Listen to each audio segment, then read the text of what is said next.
All right. I think we are live and ready to roll.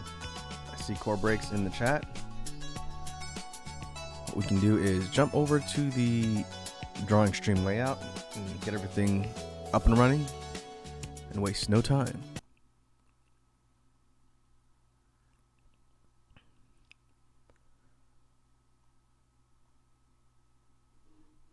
Turn on BGM.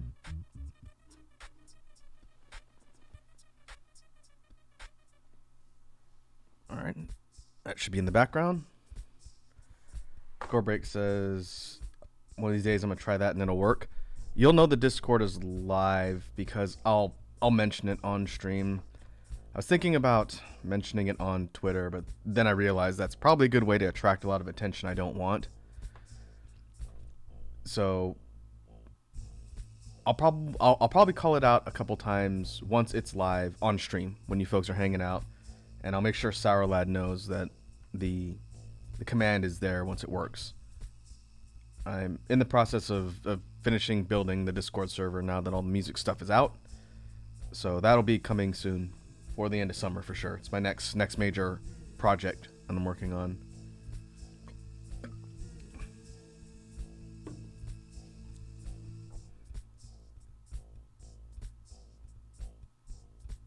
I see Iconic's here. What's up, Iconic? Wazzy is also here. Hey, Wazzy, how you doing? Wazzy says, if you wanted unwanted attention, why not just post hot tub pictures? No, I said I don't want attention. You've already put me in a hot tub once. Besides, I don't think people would want to see that.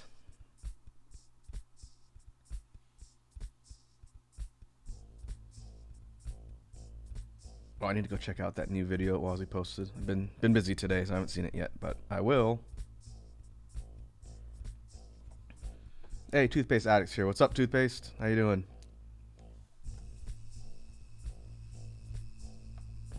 All right.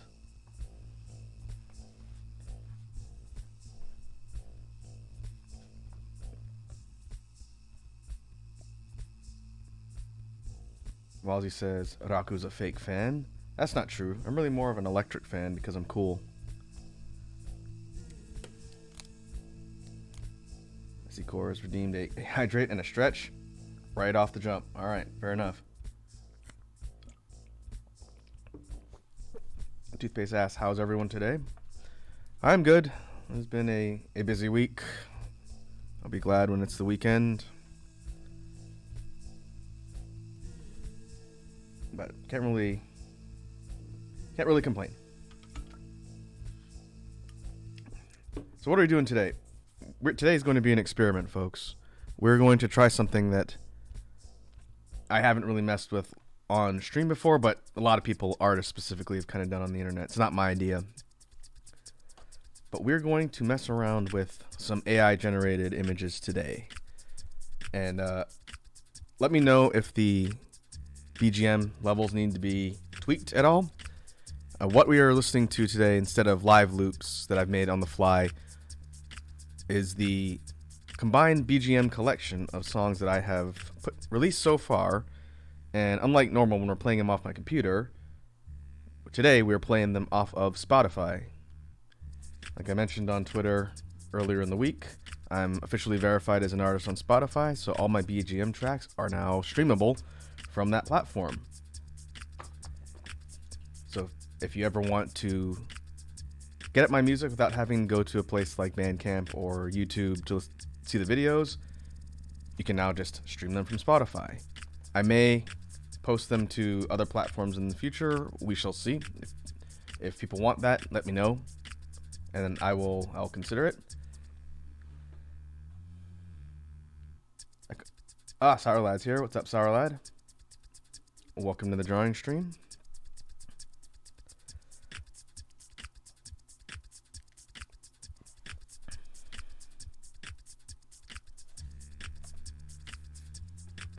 Core says yes, more platforms. If you have specific ones that you want, just DM me or message me somehow so I can see it. I'm considering Tidal next. If a bunch of people have other ones they want, and I could do kind of like a bulk upload, I will. The thing that I'm trying to avoid right now for my music is iTunes and Amazon Music, because through my distributor, I can't set zero prices. I can't set them for free. They require a minimum charge in order to upload. And because the BGM tracks are supposed to be streamer and content creator resources for free, I'm not going to do that right now. Tidal, okay, Tidal is one I have. All right, that one's on the list. I will have to go and look at how that platform works, since I've never used it. But I will consider that in the near future as one of the other ones.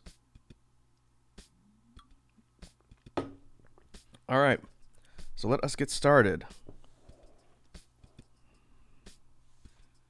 And Iconic has redeemed a swear timer. All right. There it goes.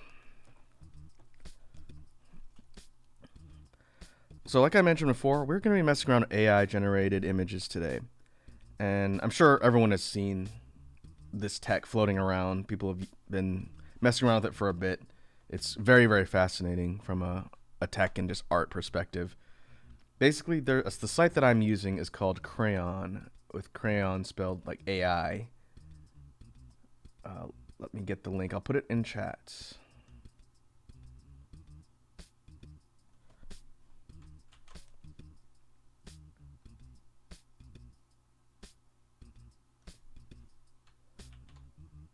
Put that there. Toothpaste says, what about making your own website? Sure, it might take more time, but it'd provide a good hub for your stuff.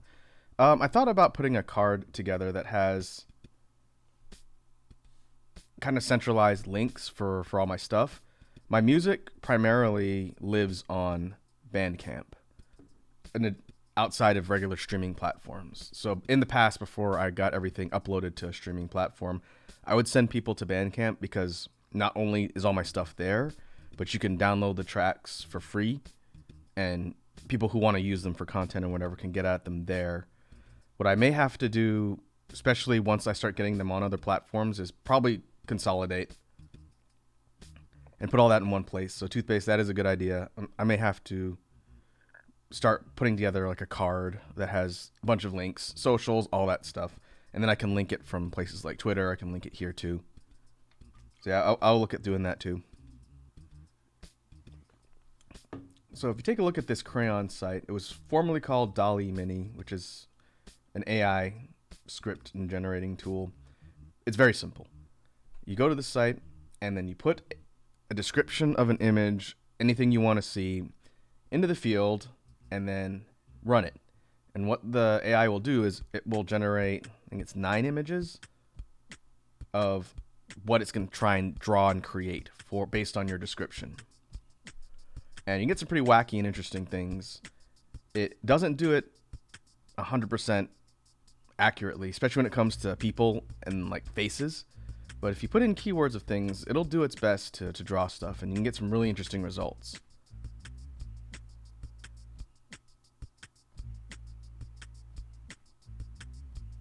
Wazzy asked, did you put your own name in the thingy?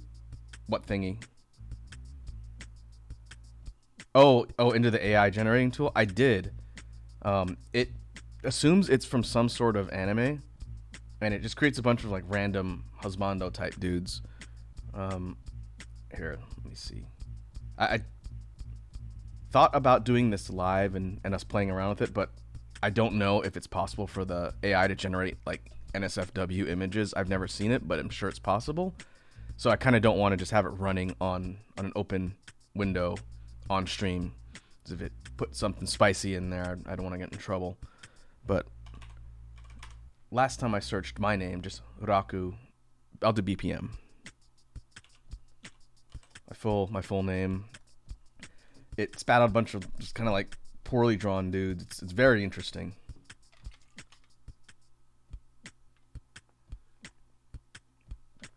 Sarah said you should get something for YouTube copyright. Music license. I can do that through my distributor. The problem is if I do that, it's going to flag other people if they use my content, and it's going to copyright claim. It might not strike, and it might not demonetize, but it won't allow people to just freely use my BGM tracks for content without flagging. And I don't want that. Not for stuff that's free and free to use. So for my distributor, and they set that up through YouTube, and you can select other platforms too to make sure people aren't just ripping your stuff off. I didn't do that. It would defeat the whole purpose of making the stuff free. If I end up doing original tracks that maybe have vocals and whatnot, maybe I'll consider doing that just because it'll be more of a unique intellectual property. Starlight said, isn't there an option not to do that? The service I use just said content ID. And so, again, I don't really want to mess with that. If people are really out there trying to steal and claim credit for my stuff, chances are, unless someone points it out, I'm not going to see it anyway. So I'm just not going to automate it for my BGM tracks. It's not the point. Because I think it depends on what type of licensing you do. It's a little bit complicated. So for now, I'm not going to worry about that. Let's see, on the topic of the AI tool, Toothpaste says, I thought it didn't allow for NSFW or anyone currently alive. I honestly haven't tested that. Swear timer's up. Thank you, Iconic. Maybe what I should do is I should take the swear timer and apply it to a random person in chat. And then that person can't swear. Edward says, nope, put the timer back on. All right. If you say so. I'll just put it on Wazzy every time she's here.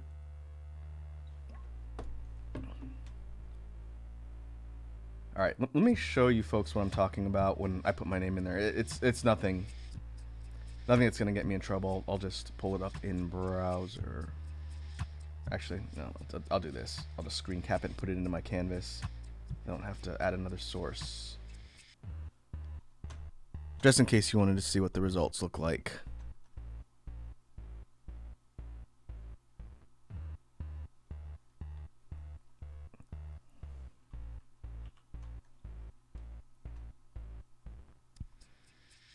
Hopefully they add a higher image size and resolution to this tool so that it creates bigger images.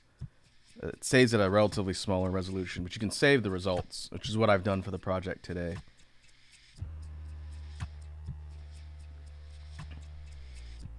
Ah, yes. Iconic also mentions there are follower emotes now, folks. You now have access to four emotes for now. I'm working on one we can use whenever there's a raid or re-raid someone else. But yes, it took forever. It was a long time coming, but there are now free follower emotes for people. So enjoy.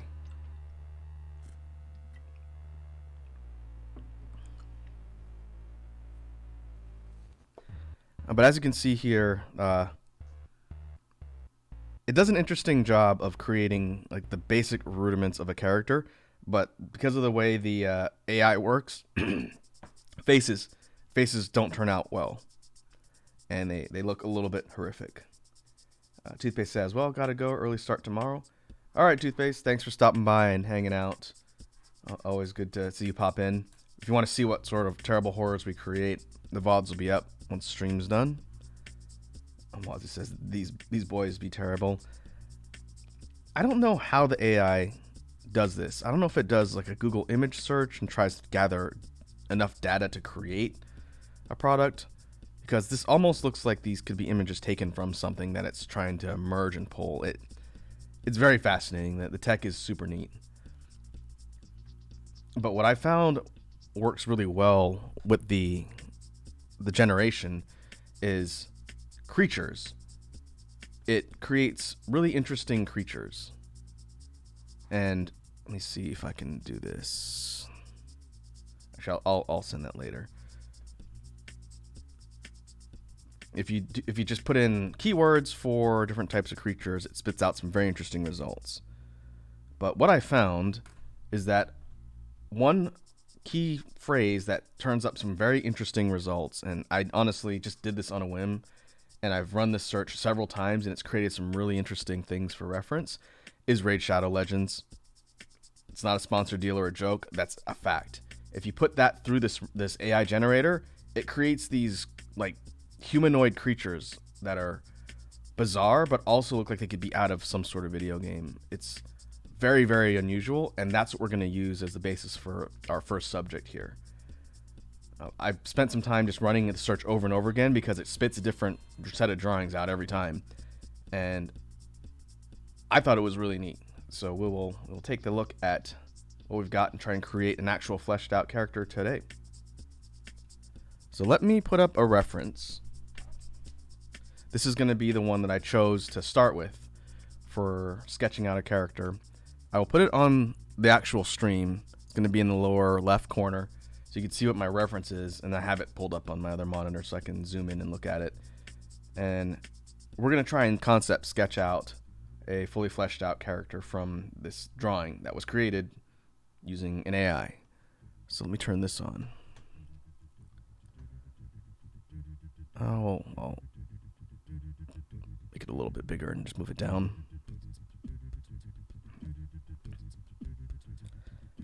So we take a look at the corner of the stream.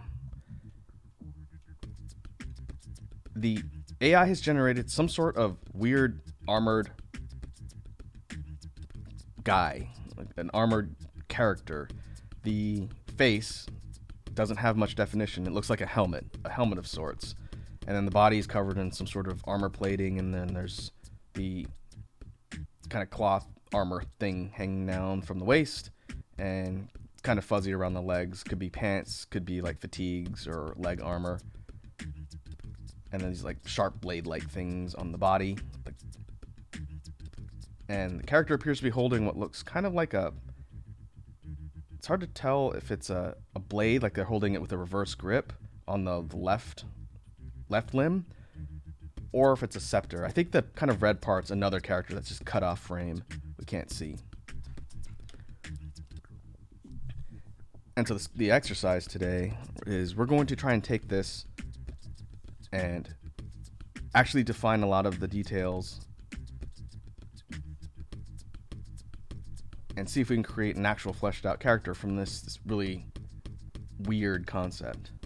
Edward says, I suddenly have a strong desire to play Raid Shadow Legends. Put the search term through the AI generator and just run it yourself. It's very interesting what it spits out. It spits out these like fantasy, vaguely humanoid creatures. They all have either like covered faces or they're obscured because of the way the AI works. But I tried a whole bunch of different terms, and what came out was all these really interesting looking potential characters. It also does mecha things really well. If you're a fan of things like Gundam or like a Mobile Suit series, if you search like, or if you write in the AI generator a bunch of keywords and put like Mobile Suit or Gundam or robot or mecha, then it creates these really interesting kind of painterly looking mech creatures. If I was better at drawing mecha, I would do that on stream. But between that and this creature type things, like I did a whole bunch of generated stuff for dragons, and it created some of these wild designs that you could easily just turn into a creature concept for something. So what we'll do is take the action pose from our reference here, and I want to create a kind of standing concept like we've done with some of our other exercises. We're going to turn that into just a freestanding concept for the character so we can explore all of the options for the detail. So instead of the kind of aggressive stance T-pose, we're going to make it a little more neutral 3/4 like I usually do, but that'll allow us to mess around with things like the outfit and the details without worrying about like a dynamic pose.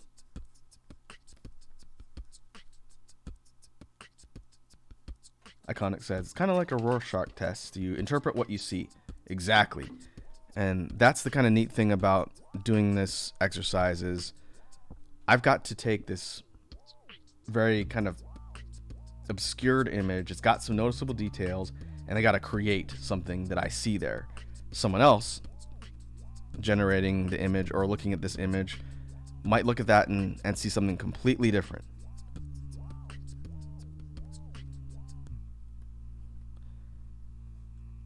And so I figured this would be an interesting experiment, kind of a departure from the normal stuff we do here.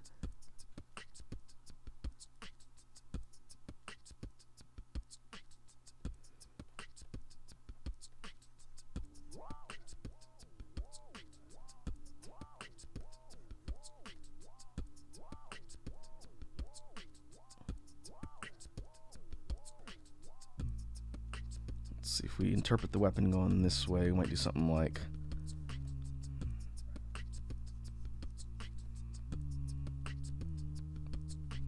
this. What I'm doing here is doing kind of like a rough primary.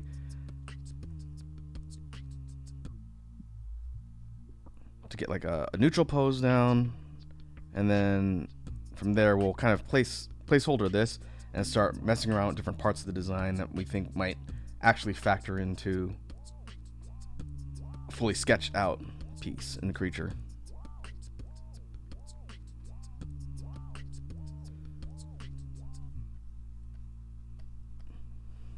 And we'll do this on different layers. Iconic says, to me it looks like it got no head, so if I could draw it, I'd make Dullahan. Hey, Red Dragon's here. What's up, Red Dragon? Welcome to the drawing stream. I hope you are well today.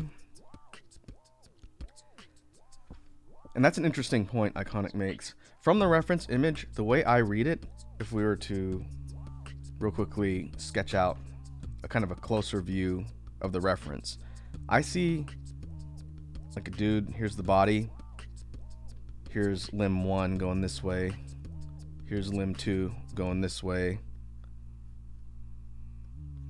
And I see the head down here.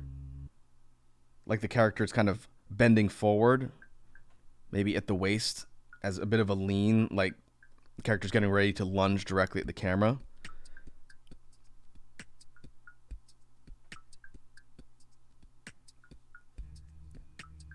And then if we were to kind of flesh out the rest of the pose here, you got kind of this lower ready stance. I kind of see the character doing this.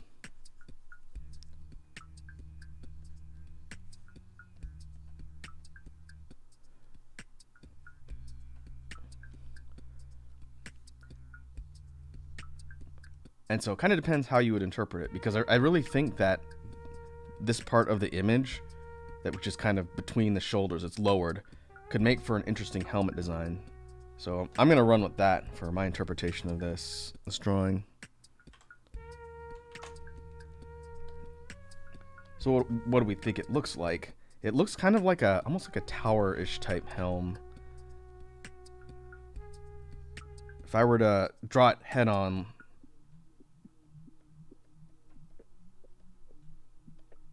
it definitely looks asymmetrical.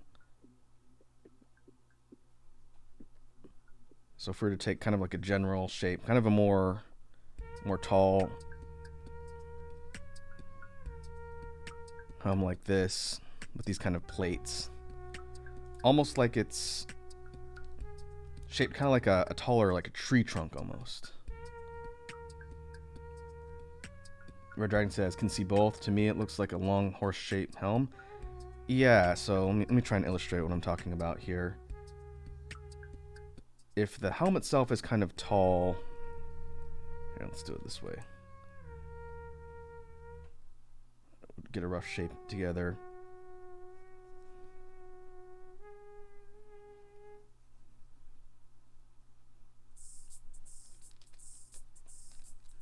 I see it kind of shaped like this, and this lower part, which would be closer to the chest, would be like the bottom of the skull, almost like a horse skull, like Red Dragon is saying.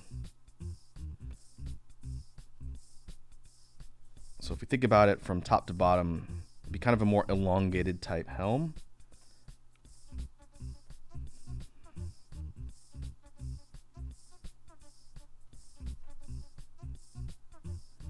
And there's these contours that sort of go down like this.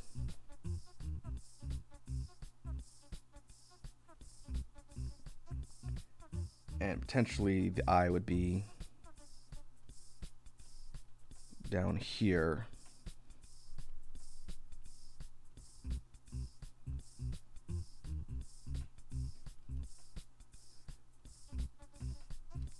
This would be the rough shape, right? Just without any of the other details. But because it's not symmetrical, to me it almost looks like there's kind of more of a contouring on this side, our left side that we're viewing, the right side of the actual image.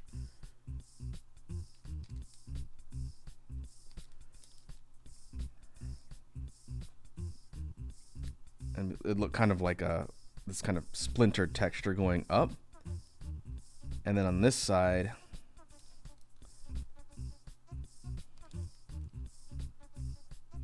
you have this protruding part that looks kind of like a sharp edge or a blade.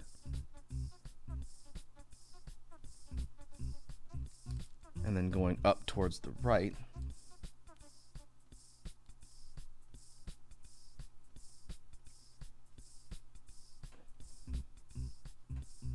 there's this long part that sticks out over the image.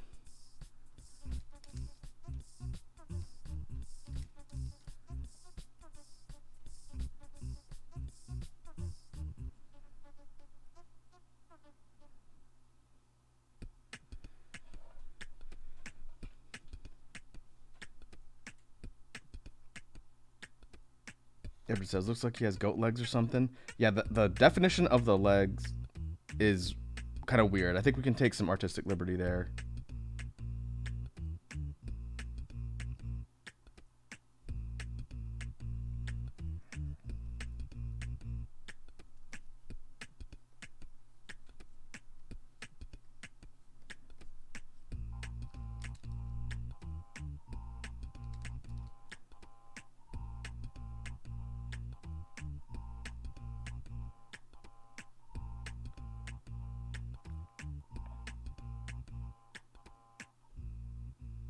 Red Dragon asks, Raku, you doing Wazzy JoJo hot dog art? I don't know what that is. What are you talking about, Red Dragon?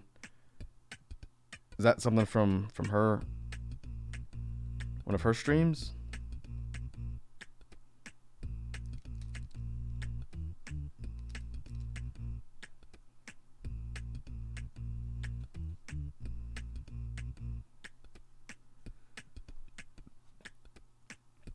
Conic says, what I see is like a fancy collar, some kind of emblem on the chest, and a little bit of empty space between them. Yeah, the pants look puffy. The torso piece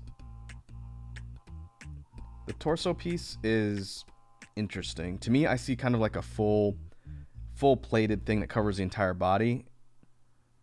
Almost like a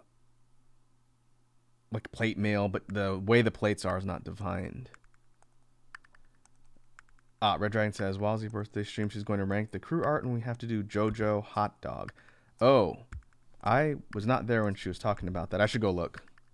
And then Sarlad clarifies, art challenge in the Discord theme is hot dog JoJo. Like a hot dog with JoJo themes? Or vice versa, something like that. That sounds like it could be interesting.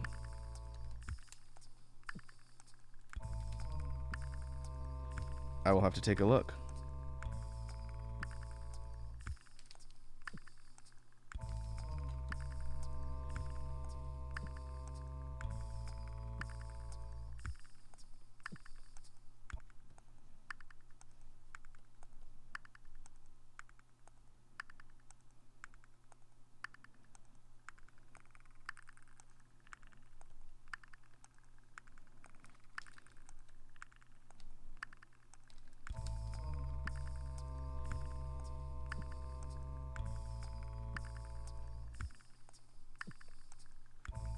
Okay, maybe we can do kind of similar to what we've done before. The point of this is to see what kind of ideas we come up with and see how they sort of flesh out into an actual design. So I'm gonna take that and put that there. We'll do a couple different ones and see what kind of looks like the most interesting to draw. I think I can kind of improvise with the torso and the armor and everything else, but the mask, the helmet. The helmet I want to experiment around with and come up with some ideas. Because to me, that's the most interesting part of the drawing that you can see. Let me see if I can actually open this and paste it in. Because I want to sketch out some things on the actual image, and it'll be easier if I can just put it directly into my canvas. Let me do that real quick.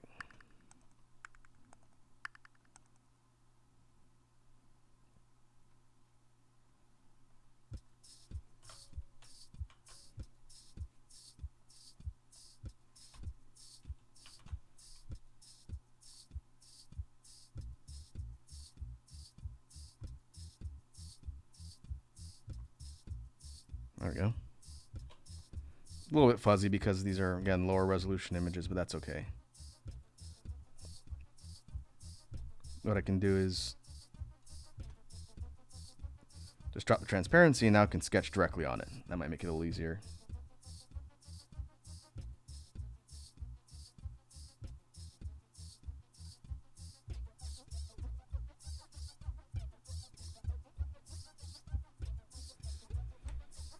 Red Dragon says, I now have my new drawing pad and I find it 100 times better to draw on. Oh yeah. I'm the same way when it comes to drawing. I tried using an external tablet and it drove me nuts. But I'm just going to stick this here for now. While working on the helmet, I'll hide this layer once we move on to the rest, since I think I can kind of figure out the rest. But if we look at the helmet here, what I was kind of trying to identify with the shape of the thing, of the helmet itself, was following the contours here. So this might actually be a little bit easier to sort of define what I'm talking about. If we take the basic outline,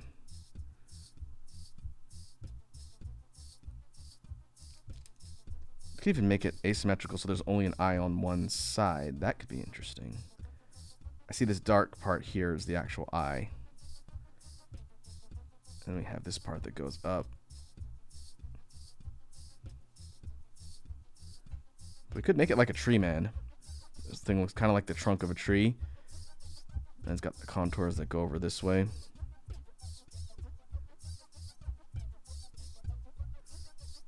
And only has an eye on one side. Now, how practical that would be in application, probably not very, but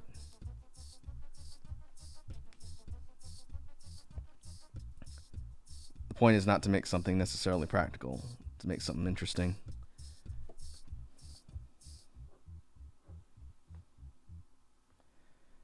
Red Dragon says it's a screen pad. Yeah, it's a type of tablet that you just draw directly on, right? You'd showed me the model of that before, so yeah, I'm glad you're enjoying it. I could never go back to an external USB type tablet.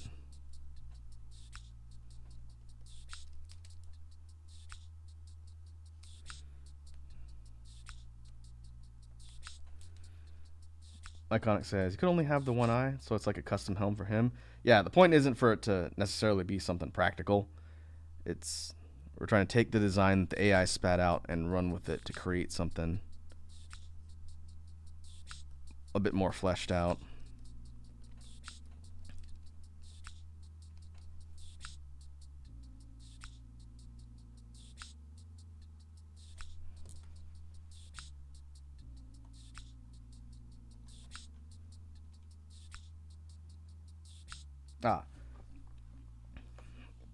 There we go. I see the thing you sent me in Discord, Red Dragon. I think you sent that to me before when I asked. I'm not familiar with that model, but looks pretty cool. Is that thing a fully separate device? Like, does it load software or is it purely a peripheral?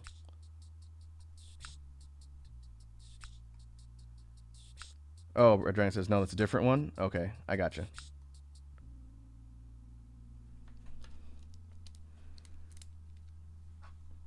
Iconic says, "This is really cool. Got us all thinking." Big thonks. Yeah, this is meant to be sort of like a brainstorming session, right? Taking something generated by a computer and now let's turn it into an actual character.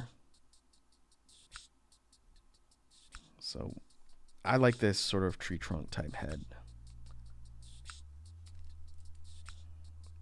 If we were to really crudely rough in the details that we see here in the image, we would have kind of like a pauldron, like shoulder type set here. Obviously the torso goes down like this. I see it kind of like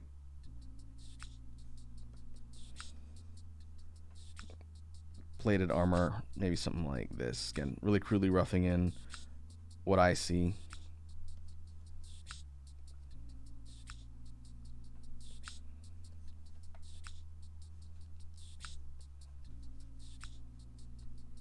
And then we have arm pieces that go out like that.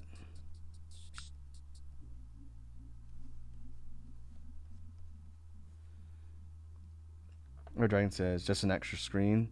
Oh, okay. Yeah, kind of like what I have.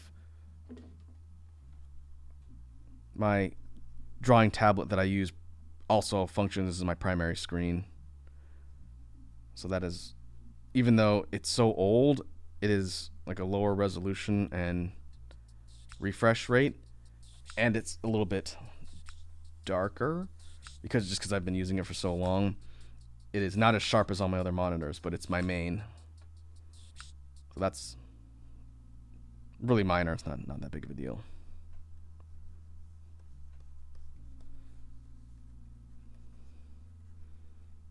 And we have this kind of torso looking thing here. I like this idea of this kind of. We looked at this up on stream. It's got a name. It's like actually dates back to like a clergy garment, I believe, like Templars. I forget what it was called. We looked it up. But yeah, this is kind of like a really rough idea of what I see. So I want to turn all these things into something a little more fleshed out. And I think to do that, we're going to need to flip the pose because we're going to miss on parts of the details of the skull or helm when it's facing to the right. So I'm going to flip that primary.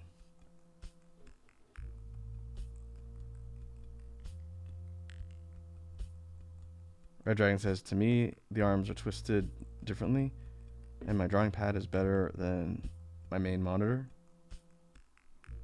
Oh, you're talking about the arms on the thing here?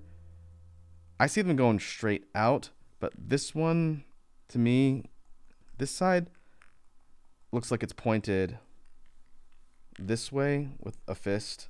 So this is the forearm. So twisted so that the upper forearm is facing the camera, if that makes sense. And this one looks like it's going this way. So it's turned sideways. The elbow's down here. This one, the elbow is behind. It's facing away from the camera. But this one, it's going out. So the arm's kind of doing something like that.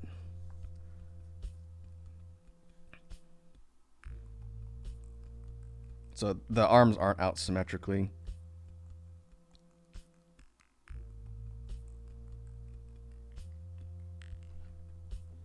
I see Iconic has redeemed hydrate. All right, where's my water bottle?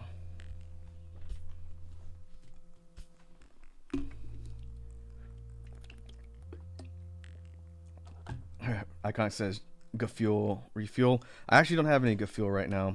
Next time I take a break, I'm gonna go mix some. I just have water for now. And Red Dragon redeems small raku. All right, we can do that.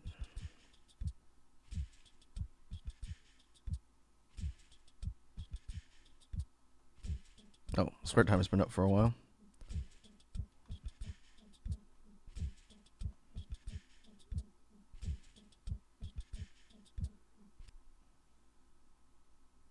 See how long before I remember to take that down.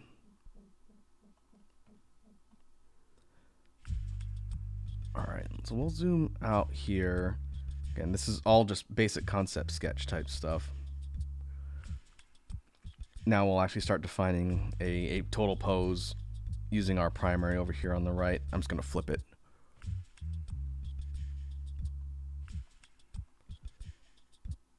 So let me think about how I want to deal with that.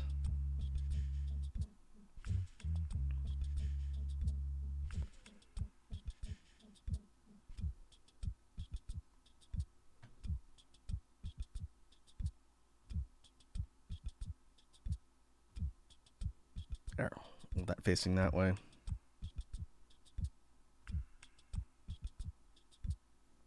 I think we can hide the reference image. We'll keep that down at the bottom. Oh, it's a little bit of a mess there. So we can see here we've got kind of a more bulky, heavily built type character. We'll figure out how we want to do the details on all the things like the armor. If they want to be symmetrical or not. Since the actual reference image, we can't tell the plating or texturing. It's all kind of just obscured into like a mix of shades, essentially. Like if you took it and just painted rough details. It's kind of like those exercises you see people doing where they'll do like a painterly image, but they'll make the details very rough and not very well defined, just so that, like Iconic said, you treat it like a Rorschach test. You kind of interpret the details and it's whatever you think it looks like. And I think that's a really neat idea. So we're basically going to take that base type of image and I'm going to try and interpret it into something that I can see. And then we'll see what the end result is.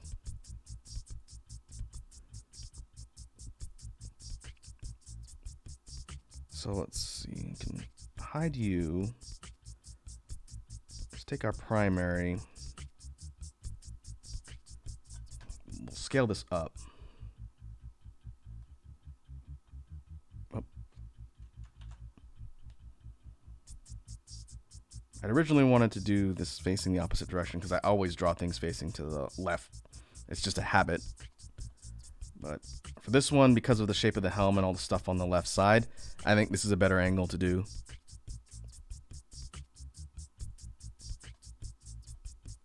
That'll give us a little bit more to work with here.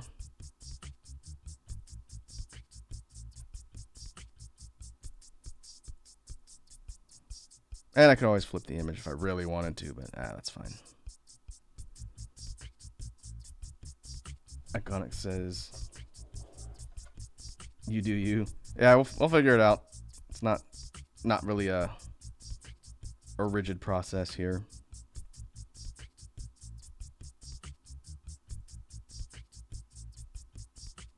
All right, so let's see. Now we're gonna start sketching in some more fine details, and depending on the results, I may have to do this more than once.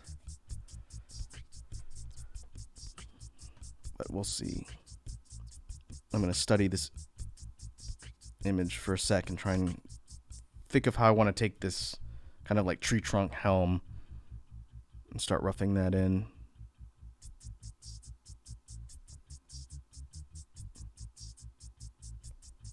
Iconic says, looking at the AI image almost looks like a Monster Hunter armor set. Oh yeah, I could definitely see that. I don't know what it is. Maybe it's just a lot of the references that the AI can pull just lend itself well to like these armored knight creatures. But if you just search Raid Shadow Legends as the parameter, it spits out a lot of like female characters too. And so it's obviously pulling that from a lot of the more kind of fan servicey characters that are in that game. But it hybridizes them into this really interesting kind of amalgam of armored or less armored creatures, and it looks like a real good basis for actual character design. Like I sat there for maybe an hour just running searches back to back and saving them. I've got a whole folder full of files just using that one search phrase in case we do this again in the future.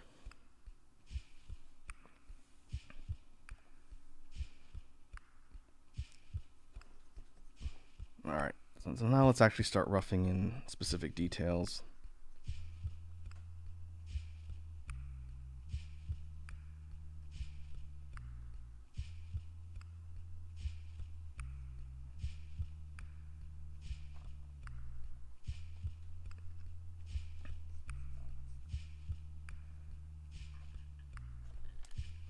Small mode is done. Thank you for the reminder, Iconic. You've become the unofficial timer enforcer.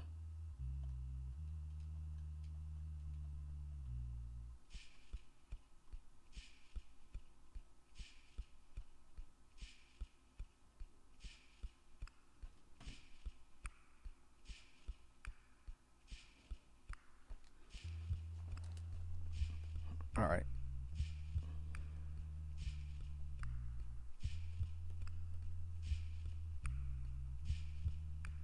So now we need to start actually seeing how the helmet sort of fit with the rest of the outfit. Since this is going to be more of the interpretation part, since we're essentially looking at parts of the sample we can't make out. So now it comes down to interpretation.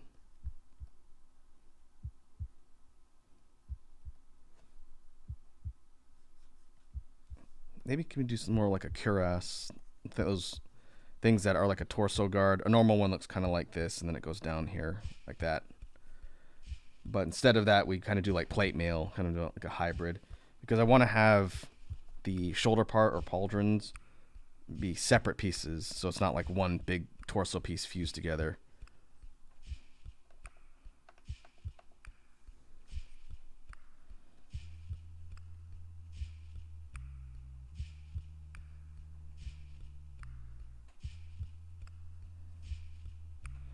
You know what else this particular reference image reminds me of? I've never played it because it seemed like a deep rabbit hole, but it kind of looks like a Warframe design, the MMO action MMO RPG Warframe. A good buddy of mine plays that a lot, or he did his time a long time ago. Kind of reminds me of the Warframe mech creatures.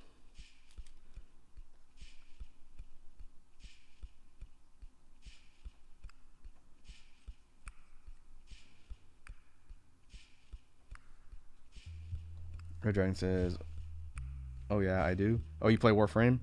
Yeah, it kind of looks like something you'd see in Warframe. At least in the upper torso. The lower part of the body is a little bit more kind of like cloth fabricy.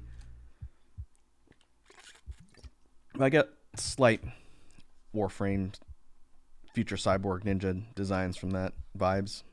A little bit, just a little.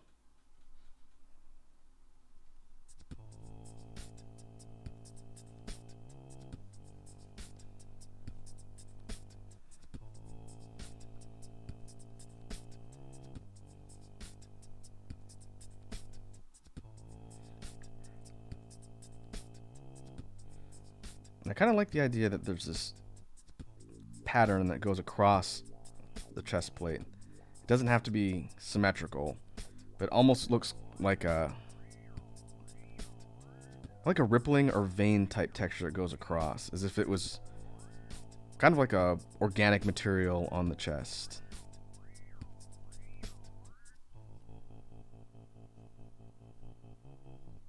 Like a textured look.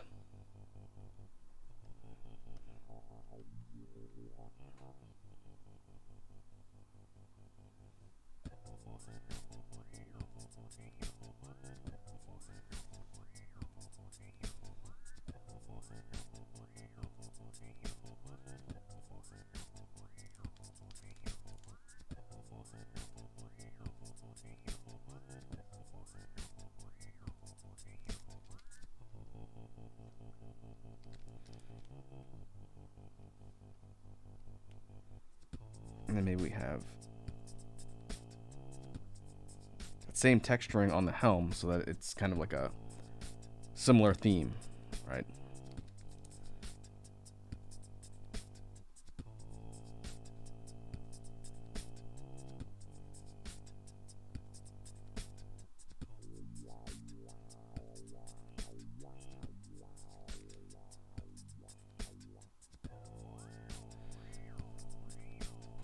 Red Dragon said, looks like it used different armors to repair his own armor. It's kind of like taking different things that were found or obtained and kind of like fusing them together into like a weird hodgepodge of kind of designs for the actual armor itself. To me, it looks like either that or it's like some sort of organic armor. Maybe I know Snake's not here, but kind of like a tokusatsu suit or like a symbiote, some sort of like living material that forms itself into armor. Hence the kind of tree-like look. Like we could run with that and make this basically like a tree knight. I think that might not be a bad idea because we could do some really cool stuff with the weapon, and then the rest of the sort of outfit, because we can't see. Well, we can see the legs, but again, they look almost like they're baggy and like with fatigues. We can kind of play around with that a little bit. Iconic says Snake appears from thin air. Kamen Rider? Yeah. It'd be like the summons for our resident expert Naked Snake.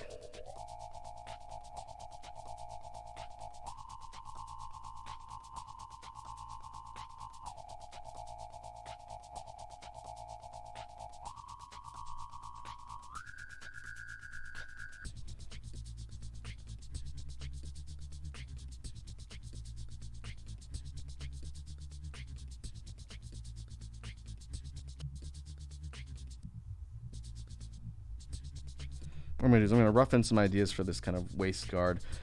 Looking at the reference image, it does look like they kind of drew in some sort of plating around like the hips, but because of the way it's obscured, it distorts it a little bit.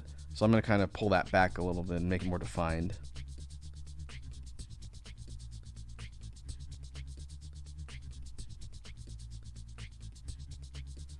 Dragon says call Kamen Rider. Carmen Rider. I always, whenever I want to poke fun at someone who likes Kamen Rider, I always ask if the competing property is Uncommon Rider. That usually gets a reaction. I don't think I've used that one on Snake yet. I'll have to remember that in the future. Or someone else can use that one. That's fine.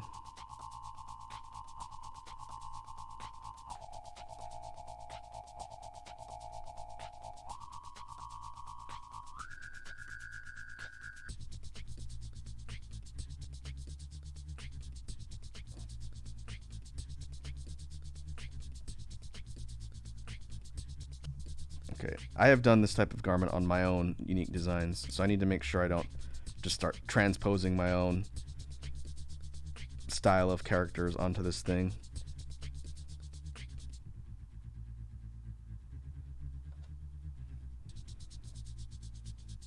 Her Dragon says,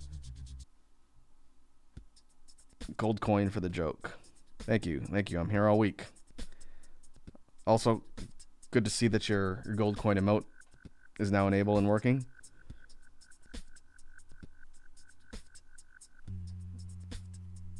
Make sure to follow the homie Red Dragon. He's been working on a whole bunch of community type stuff for his stream. I was there when he did the point icon for his emote, or redeems rather. Oh, there's gold, silver, bronze coins. Nice. I can't tell what that third one is because I have my screen minimized.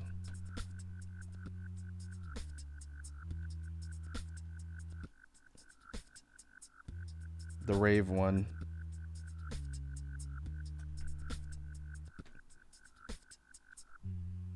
To me, it looks kind of like a Daffy Duck head pointed to the left. But I'm going to assume that's not what it is.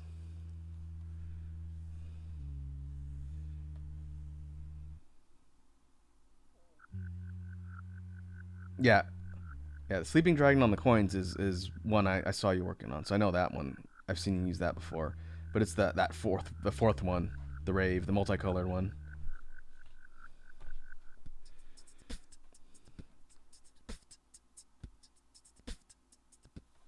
So if we look at the reference, it almost looks like there are these talismans or charms that are hanging from the character's waist piece thing.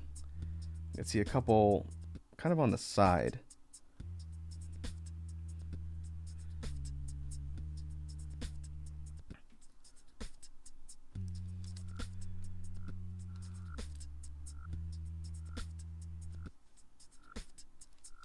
We can do something with that.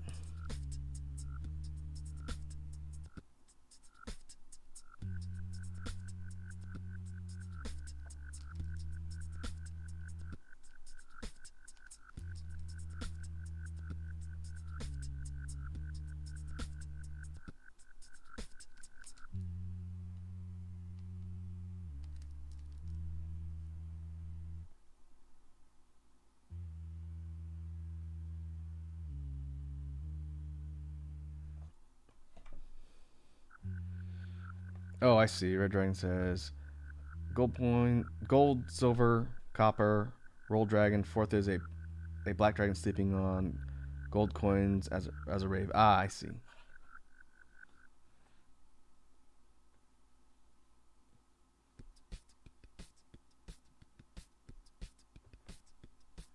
Iconic says, given it's a tree night, those could be like seeds. So if they're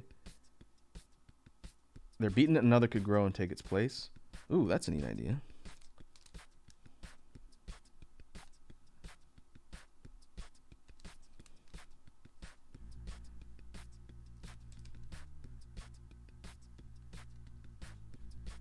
If we sort of round the shape out a little bit, this could be like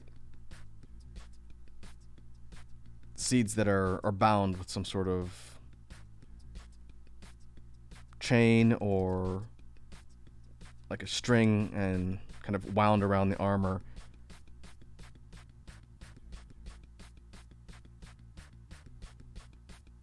Yeah, that's a cool idea. I like that. That's why we do these, folks, because it's supposed to be a collaborative brainstorming session. It also looks like this cloth garment from the waist is layered. Like I could see a darker tone on the right side. So it almost looks like there's more than one. So we could also mess with that. Sour Ladder deemed a stretch and a hydrate. Very well. Oh. My shoulders.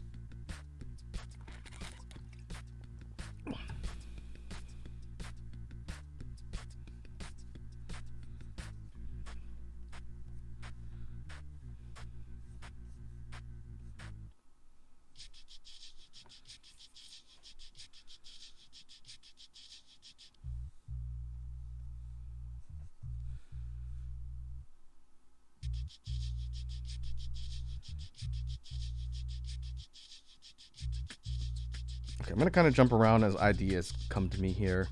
Let's go back up to the upper torso and look at the shoulders. So I see kind of like these pauldron things that cover the shoulders, almost like this sort of path. We can mess around with the idea of symmetry versus asymmetry and see what we like better. But we could do something like this and then have the same sort of texturing going across. I need to be careful that I don't add too many of these lines, otherwise it's going to be kind of distracting.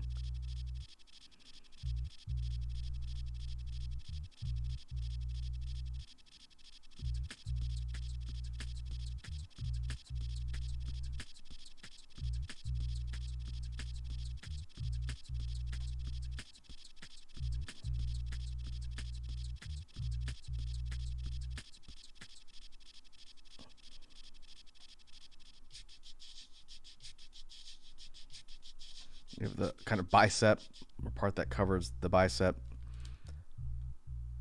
Maybe something like that. And then these forearm guards. Doesn't look as textured.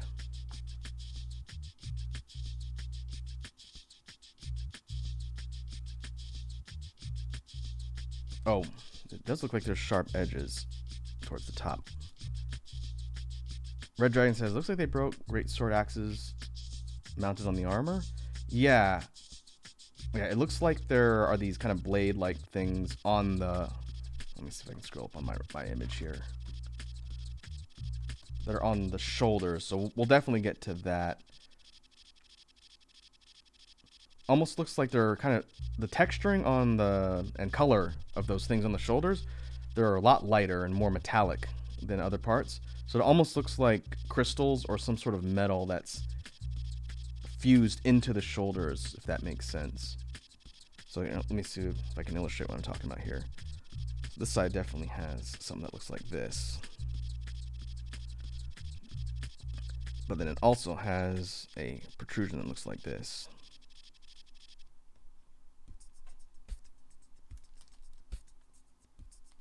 So rather than look like it's just stapled onto the armor, we can make it actually part of it, kind of like this. Like it's growing out of the armor.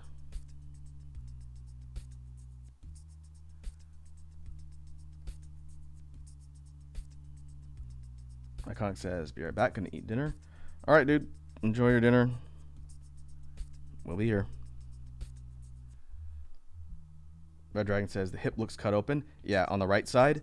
Because of the way it's rendered, it looks like it's just got a section missing, which is pretty common on a lot of these drawings. There might be parts of the image that gets just obscured out.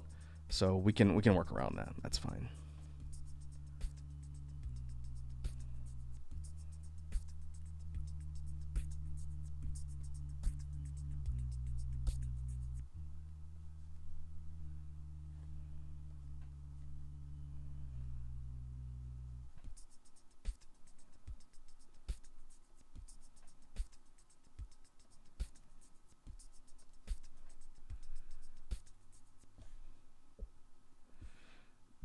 Now looking at our right arm, the left arm of the character, it looks almost like this forearm guard is textured kind of. I see like an actual texture on it that looks like it's something wrapped. It doesn't look like a bracer or something metallic to me. So we could do something like make it like vines that are sort of wrapped around. Maybe to kind of take some artistic liberty and build off the idea that it's, again, like a tree knight. You can have like roots coming off of it like this. And it looks like the whole thing is wrapped around the forearm.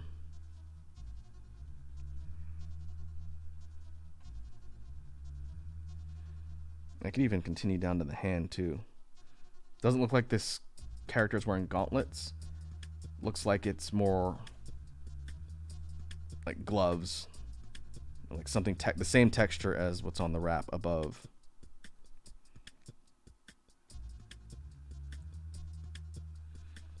Sorry, that says consume food, devour organic material for sustenance.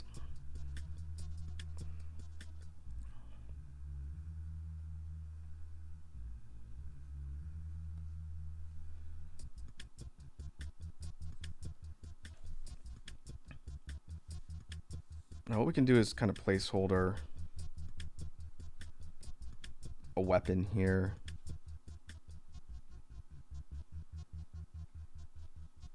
And then we'll figure this thing out separately. What I think would be cool, and you folks can tell me what you think as an idea. This is just a placeholder. Doesn't need to be anything like the final. I think it'd be cool if the blades, at least one of them, if you do twin blades, we can do that. But the actual blade is modeled after like tree roots. So it would look kind of like these twisting roots that are kind of grown together, but it forms like these sharp edges, like a really sharp, pointed tree root that's maybe bound together.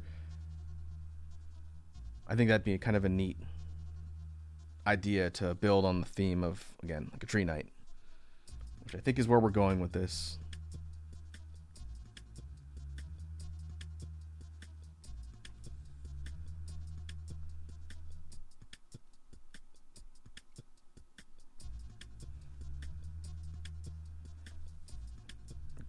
Let's see. You can hide you.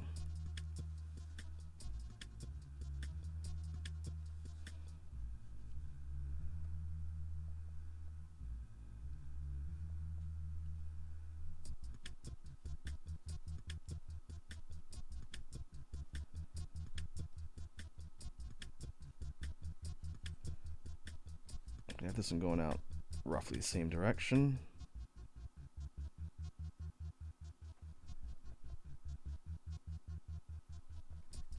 figure out what this hand's going to be doing.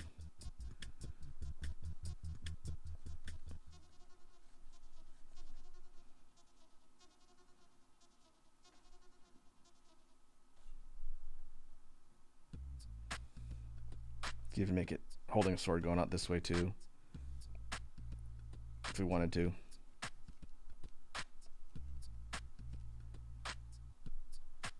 That's not bad. We'll leave that there for now, and then we'll figure it out.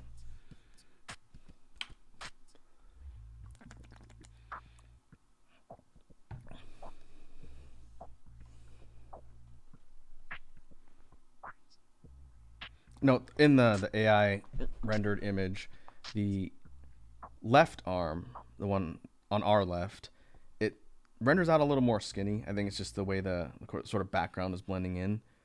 But as far as I can tell, it looks like the arm has a similar texture. So we could think about just keeping the whole bound root design like that.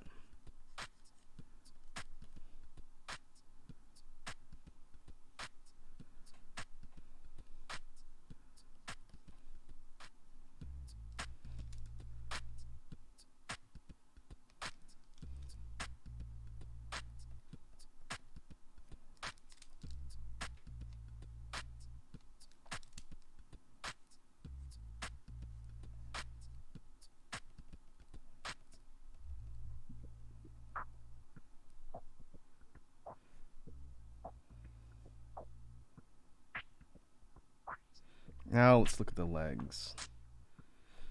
A couple options here. We could keep sort of baggy looking fatigues for the upper legs, and then maybe add in something on the lower legs. So let's see, what's the image do? The image is kind of obscured. It almost looks like there's not enough leg, or it's ninja pants. I think if we're doing a tree knight, it wouldn't necessarily make sense for the lower body to just be completely unarmored. Like, we could do a thing where we have the pants come out like this, and just go all the way down here, and then we have the shoes. But to me, that would make sense if it wasn't a knight.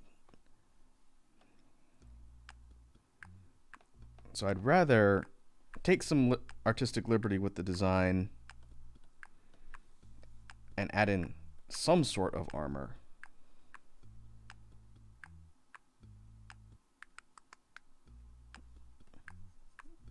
That way it seems to fit with the whole theme a little bit better. So let's see.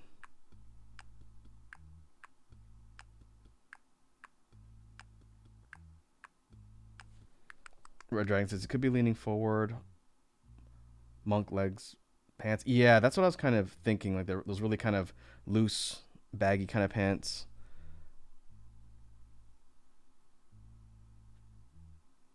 And the left leg looks like it's facing at a slightly different angle too.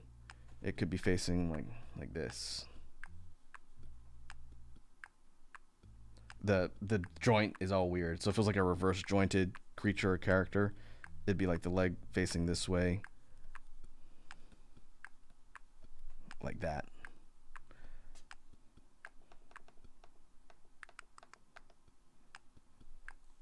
Or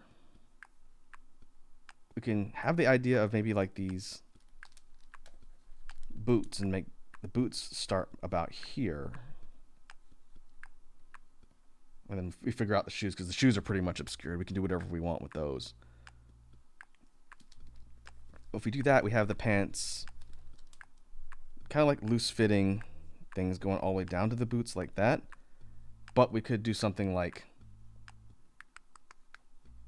maybe add things wrapped around, kind of keeping the idea of vines or things that are sort of securing or wrapped around for protection on the legs. Because we don't get a whole lot of detail in the reference image. We could basically do whatever we want.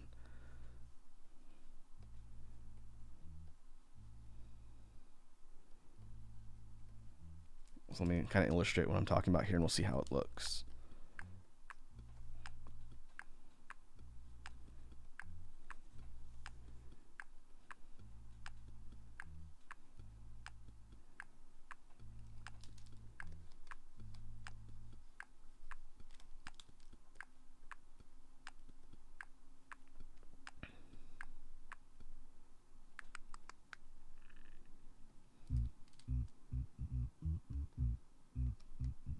Dragon says, "This is fun. Thinking of what the picture is showing." Yeah, I like this process. It's fun bouncing ideas off of you folks in chat, and just kind of throwing ideas around at the wall. Whoops, that. And seeing what sticks, what kind of works, what makes sense, and then playing around. It's very free form.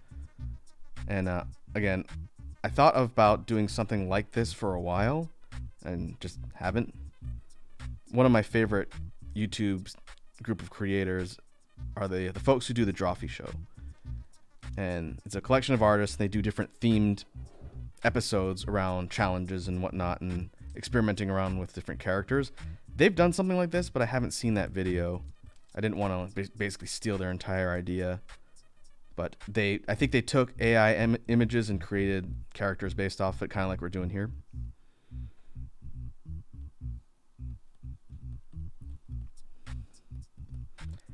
And so I could definitely do this again. Maybe next time we do this on stream, instead of humanoid characters, we do creatures.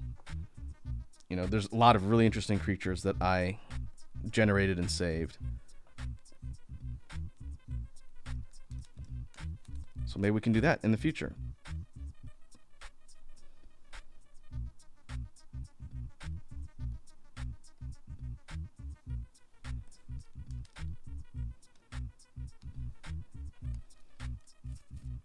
All right, let's zoom out a little bit. Oh, I need to save. I have not saved a single time as we've been doing this. That would be very bad if something were to crash and I'd lose all the work we did. Okay. The details are coming in.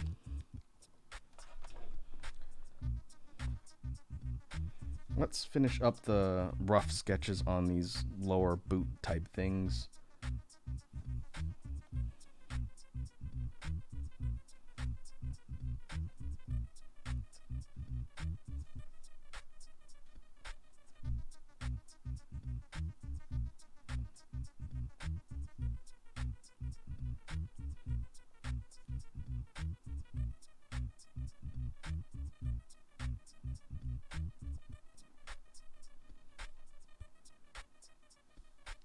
Let's see, what kind of design and style on these boots do we want? Thought about doing like, was it like elven boots that have like a thing that comes up like this? But make it look more like a tree root. I think that'd look a little bit goofy. So instead, let's go for something a little bit more kind of sharp.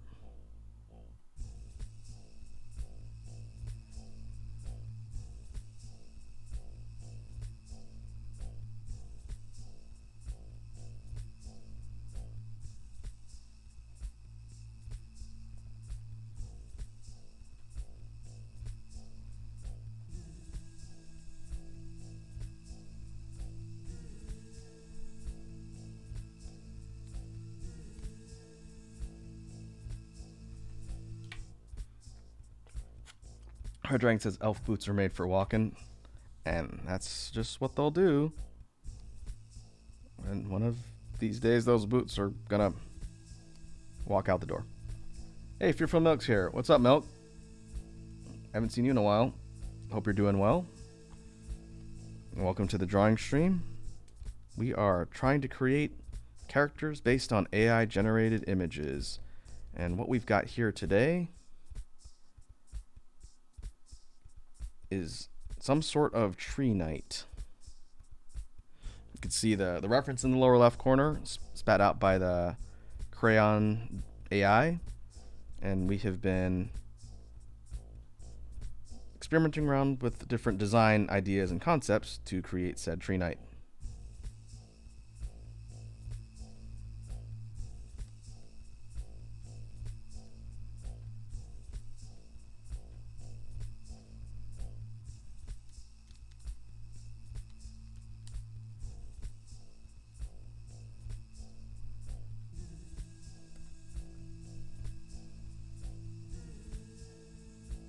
Alright, I think I can hide the primary now, the basic pose primary. I don't think we need it.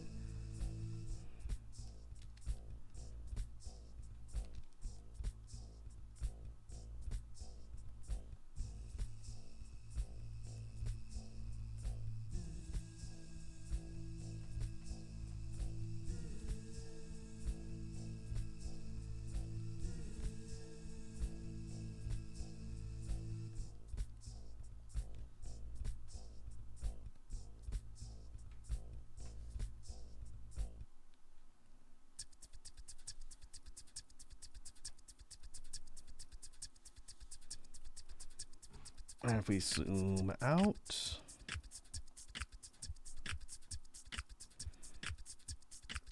let us take stock of where our concept image has gone so far. And now we're going to start fine-tuning things and tweaking them before we go into inking.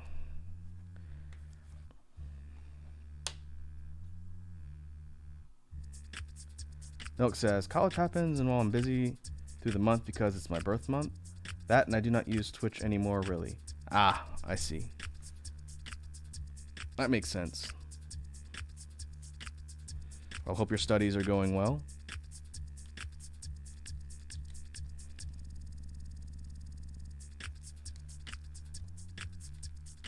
We've been plugging along here on Twitch. I do not regret making the jump from YouTube. I know each platform has its pros and cons, but the fact that I can actually have people from my community take advantage of fun perks like redeems and emotes is very, very nice. That is hard to do on YouTube until you hit a certain subscriber count.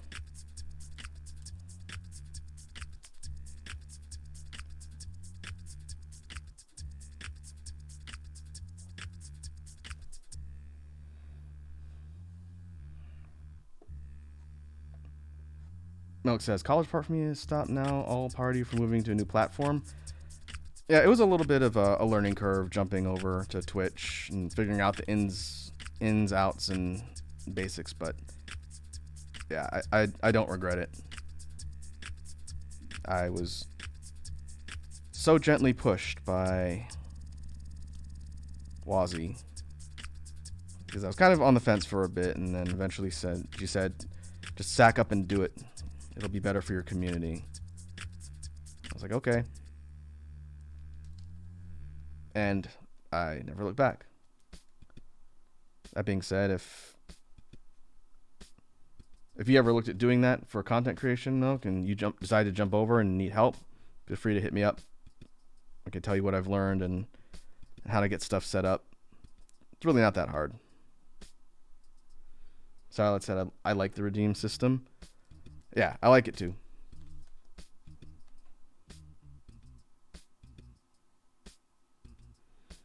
No Dragon says, was you just streaming on the tube? I started my VTuber career on YouTube. It was last year in the spring, May of 21. I started on YouTube. And I did that for several months before switching over to Twitch. I did that at the beginning of 22, right after my computer died.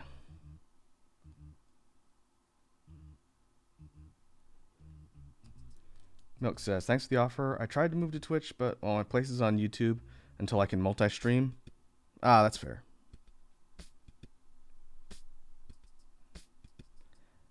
All that matters is that you make your platform work for you how you want it. Be it YouTube, be it Twitch, or Facebook streaming. If that's your thing, wherever you can make it work, then just do it.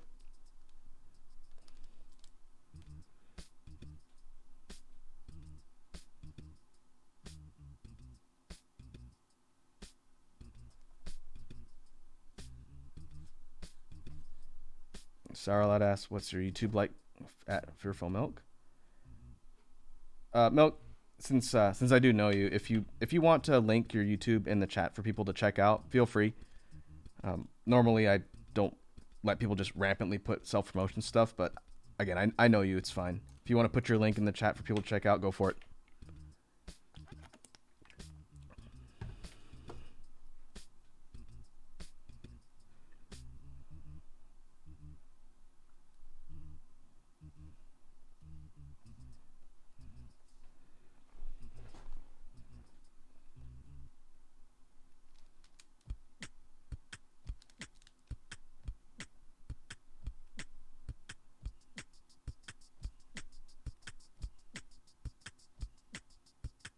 Oh, I just realized I did something stupid. I have done this on drawings before, and it makes me look like a real moron.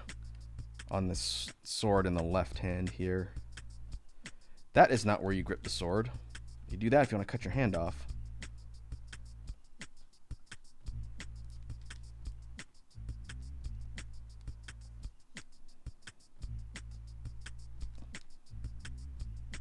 Let's see. Let's do it over.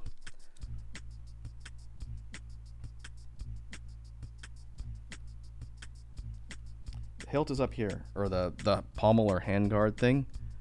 That's behind the hand, because if you grip it below that, then you're gripping the blade, and that is a bad idea. Don't do that.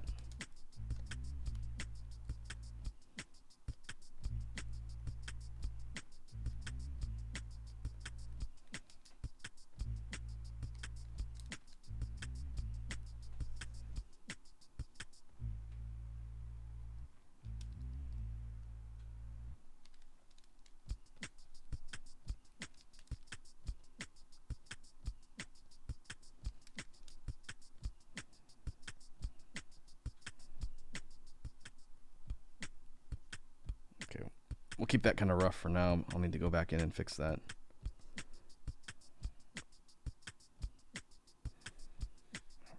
All right. Before we start finalizing the sketch layer here and look at adding ink to this thing, let's see if we can come up with a good design for the swords.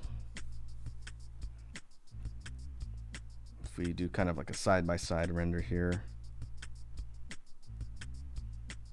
Here's what I was kind of thinking for the swords.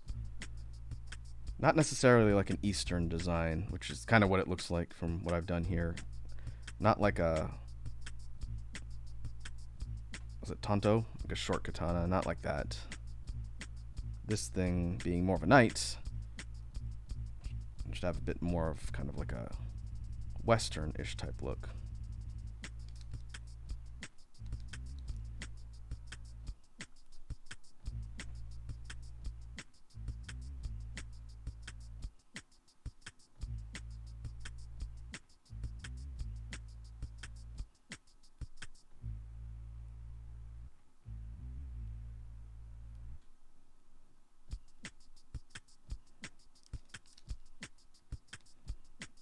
See if I can kind of convey what I'm talking about with the vine theme here.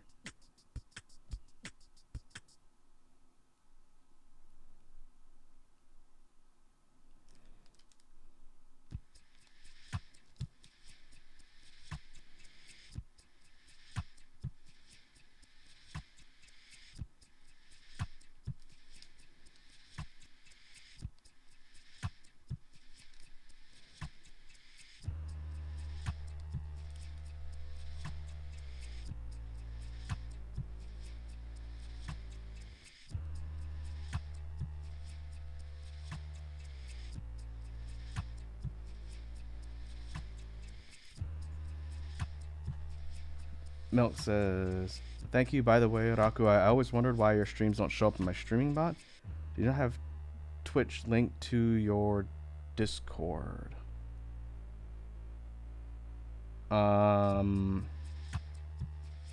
My regular Discord account, I actually don't know. I'd have to look. I'm in your Discord, but if you have do you have a stream bot in your Discord for when other people go live? I've never actually looked.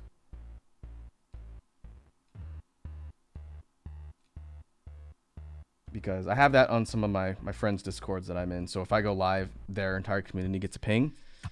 But I don't know if yours has that. That's a good question.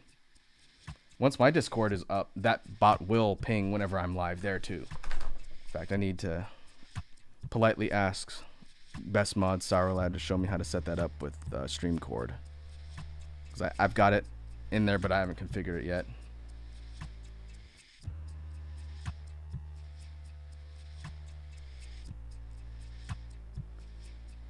Okay, yeah, I think Red Dragon's right. I don't have anything linked to my account.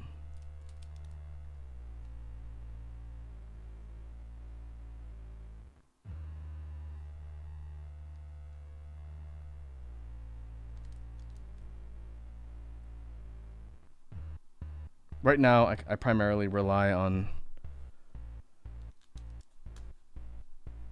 my Twitter announcements for when I'm live on stream.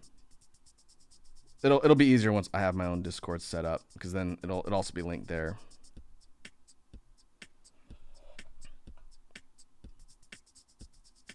Milk says that's why when he moved over to Twitch, he never went live again, according to the bot. That could be it. Sarlat said maybe it's tied to the YouTube channel. That's most likely it, because if your stream bot was following the activity to post whenever I was live on YouTube, then for the last year and a half, it wouldn't have shown me going live ever again. So that would be why.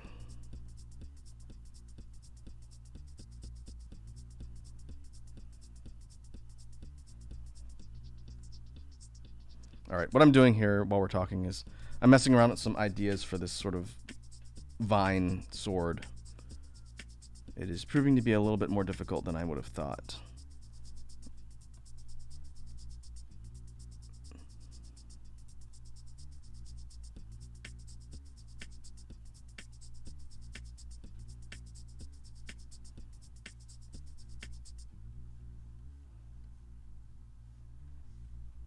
Okay, that's a little better. I think if we make it kind of textured, as opposed to having all things sort of coiled, and that might be a little bit easier. It'll kind of look more like a thorn blade instead of just one long root, which is fine.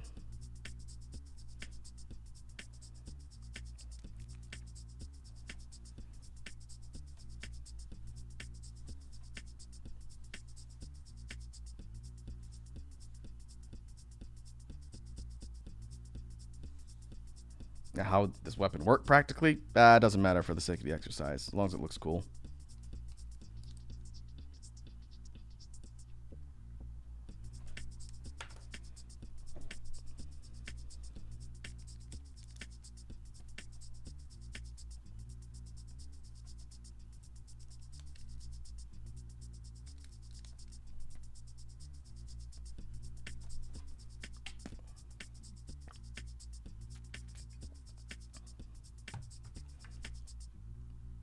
Milk says, just check. It's because you have no media links, so Discord thinks you're not live.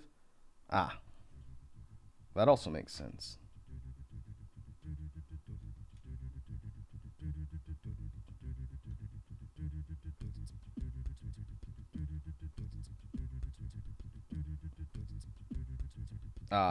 Let's see. I could connect my Twitch account.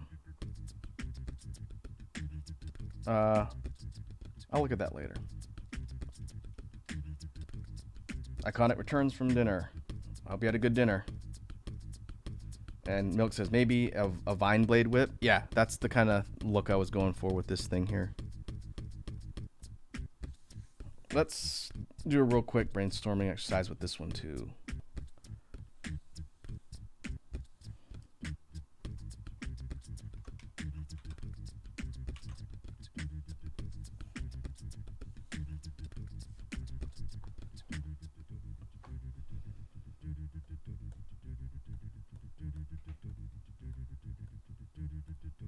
Okay, we can do some quick edits to things. I don't really want to change the guard or the hilt. I think that's fine. But let's see what other things we can do here. Iconic said, I did, thanks. Yeah, what did you have for dinner, Iconic? If you feel like sharing. If you don't, that's fine too.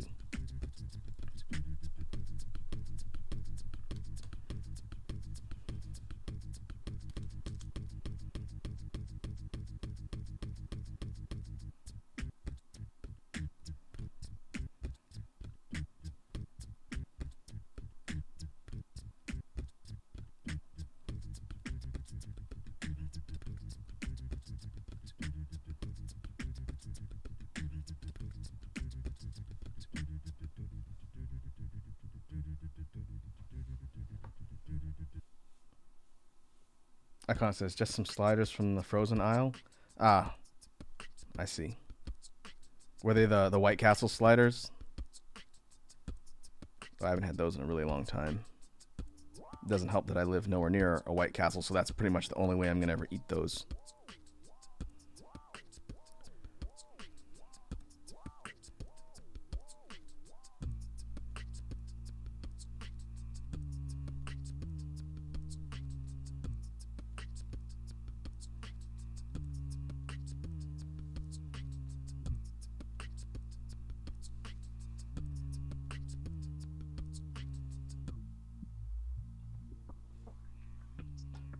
That kind of says basically they were. Milk says we do not have White Castle over here.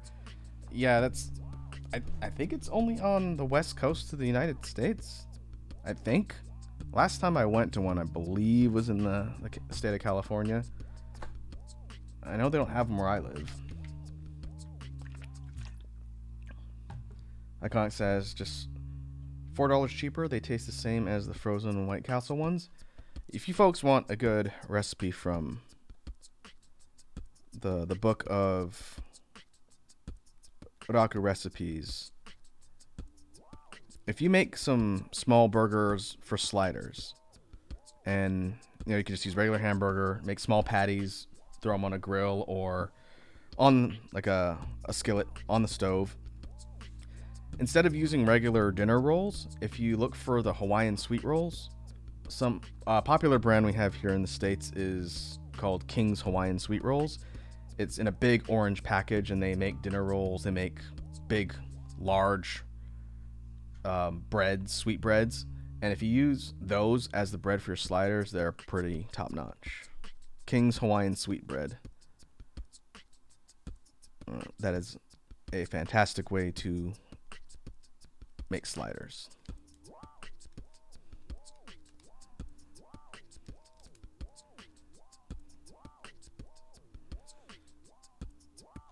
Iconic says, yes, those are great. Even Guy Fieri approves of them.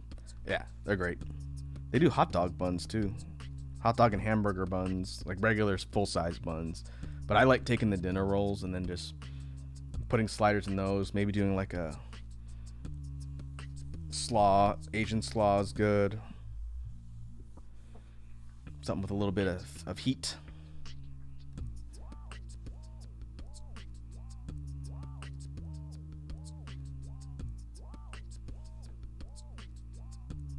Milk says, Otaku recipe coming 2023. I told you folks before a long time ago that I really would like to do a cooking stream. A cooking with Otaku. Problem is the setup for that is much more difficult. Like I'd have to get like a lavalier or lapel mic. I'd have to make sure I have a good camera set up in a way that's going to show what I'm doing and not dox me in front of the entire internet. Some of my VTuber peers have done that before, and it looked like it'd be a fun thing.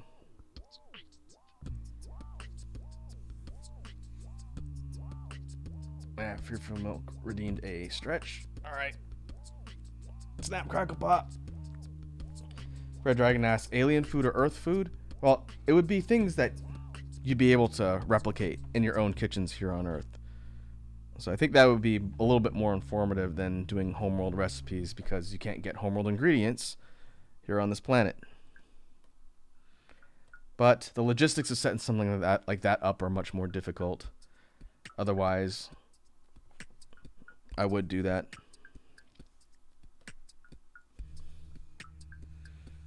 Okay, so we've got two slightly different variations on this kind of vine blade here. The second one looks like it's a more overgrown version of the first one, right here.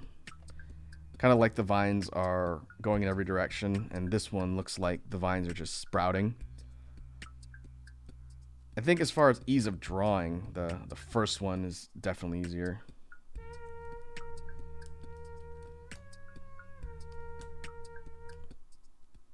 I will think about what I want to do for the final. Or if I even want to have them, since there's two swords, if you look at the main image. If I want them to be the same. Milk says, as a cow hybrid myself, I have a very particular palate. That's fair. Chances are if I'm going to show you folks how to cook something, it's going to be spicy. Not everything I cook is spicy, but a good majority of my recipes are decent heat because I do like spice.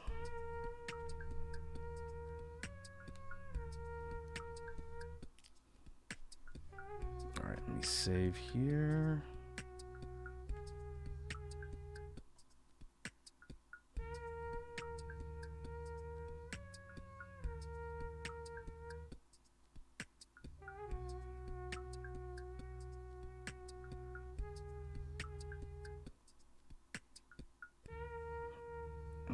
Let's see. Cursor. Where you at? There you at. All right.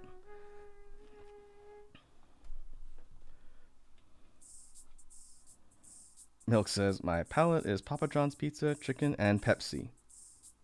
That is a very specific but very acceptable palette of preferences for food. I haven't had a Papa John's food pizza in forever, but I respect it. I respect it.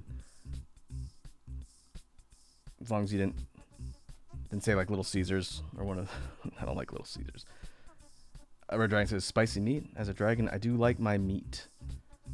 Oh, you can be sure. If I'm gonna be showing you folks a recipe, it's going to have meat in it.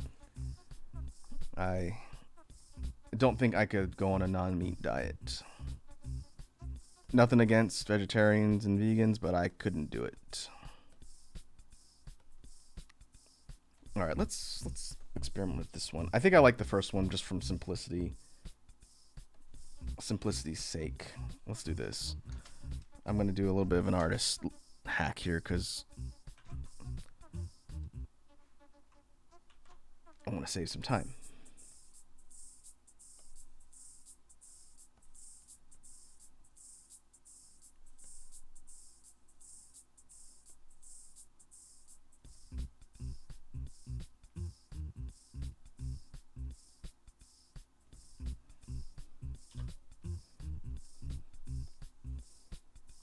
Put that there. We go in and delete out the placeholder.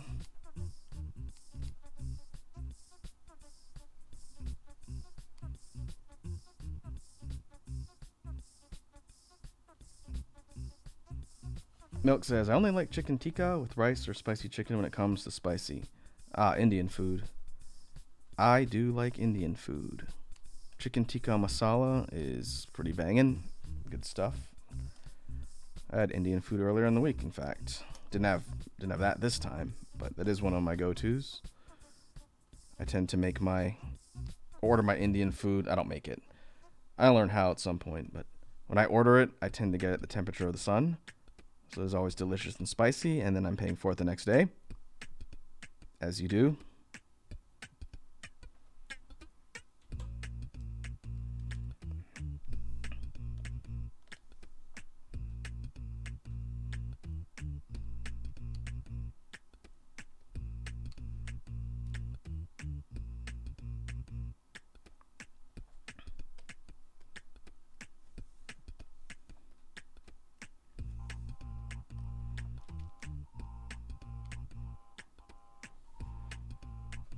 Sarlat said, we are omnivores. We need both meat and plants. Piss off vegans. We evolve this way. Go cry to the high up and stop harassing minimum wage workers. That sounded oddly specific, Sour Lad, but as a former person who worked on the line in a restaurant, I agree. Some people, due to dietary restrictions, have to have, vegan diets or vegetarian diets. And some people do it for moral purposes. That's fine. I say as long as you're not militant about it and get in people's faces, you can do whatever you want. If someone wants to be vegan, that's fine. As long as they're not pushy, I have known people who were pretty vocally vegan and they shamed everyone around them.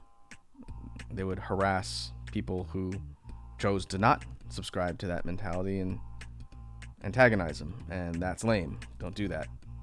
It doesn't help your cause, and it won't help you make friends.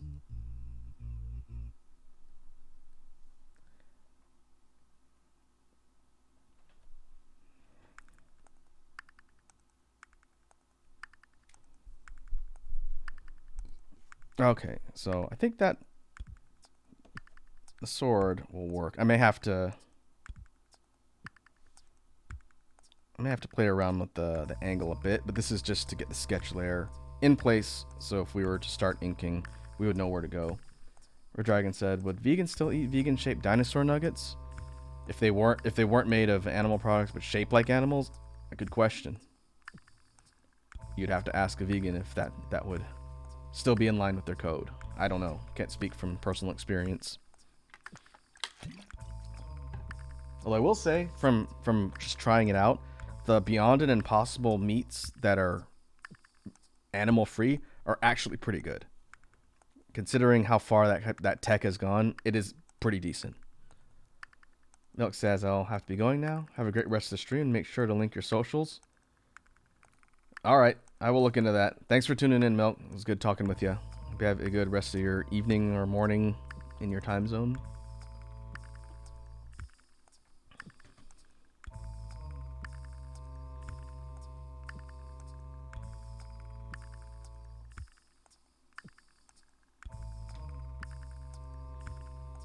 All right, I wonder if we can copy the sword in the other hand.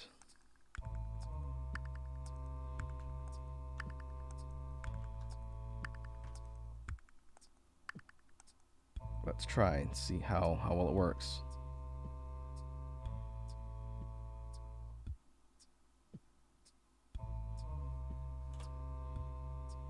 You know what?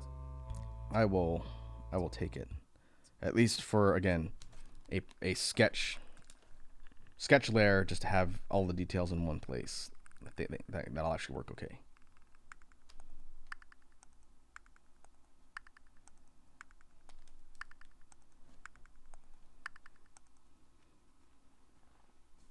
Icon says tech. How are vegan meats in neutral?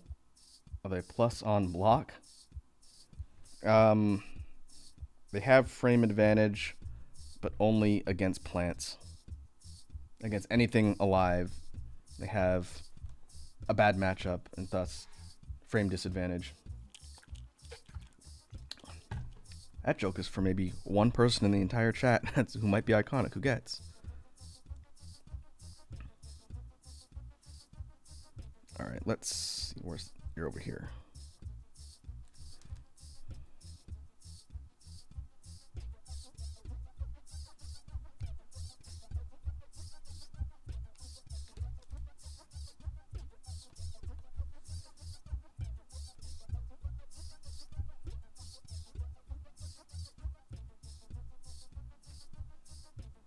All right, I'm going to merge these down to kind of shrink the amount of layers I've got going on here, and then I can move stuff around.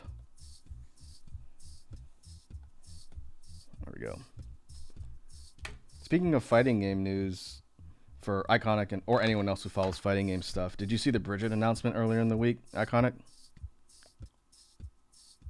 I really need to get back to Guilty Gear Strive. I haven't played around with any of the DLC characters after Gold Lewis.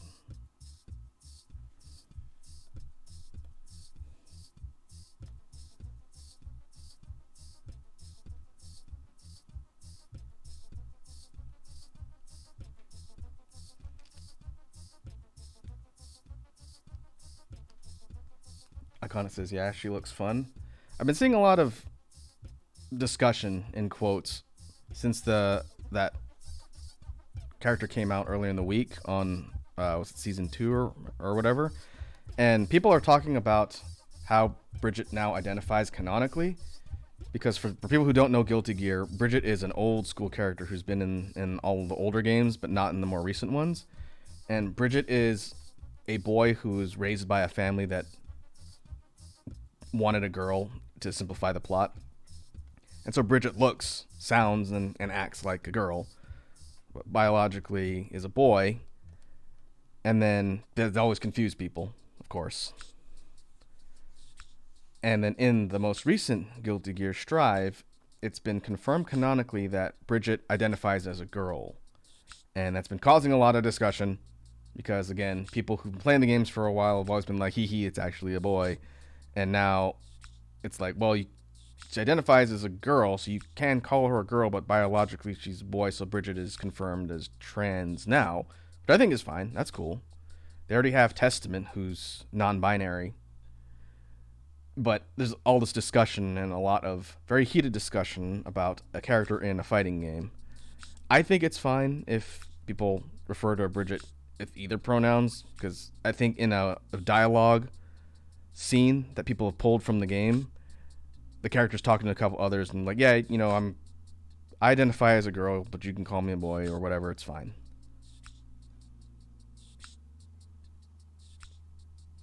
Sorry, that's that. So a femboy is now canon as trans by the devs. From what I've read, yes. And it's just interesting because, again, back in the day, there was no sort of confirmation aside from what the lore said. And so it's like the character is biologically male, raised as a girl. In the older games, Bridget referred to himself as a boy, which confused people a lot. But it's just kind of a different thing now. I'm just happy the character's there. Bridget's a cool character and brutal to fight against skilled players. Iconic says the most important thing is Gold Lewis says trans rights. Yeah, that's part of the scene because Gold Lewis and Soul, I think, are talking with Bridget, and that's where this whole discussion was kind of stemmed from. But I saw a video of a pre-fight dialogue between Bridget and Testament that caused just a firestorm in the comments because of course it would. The characters face off, and Testament is the kind of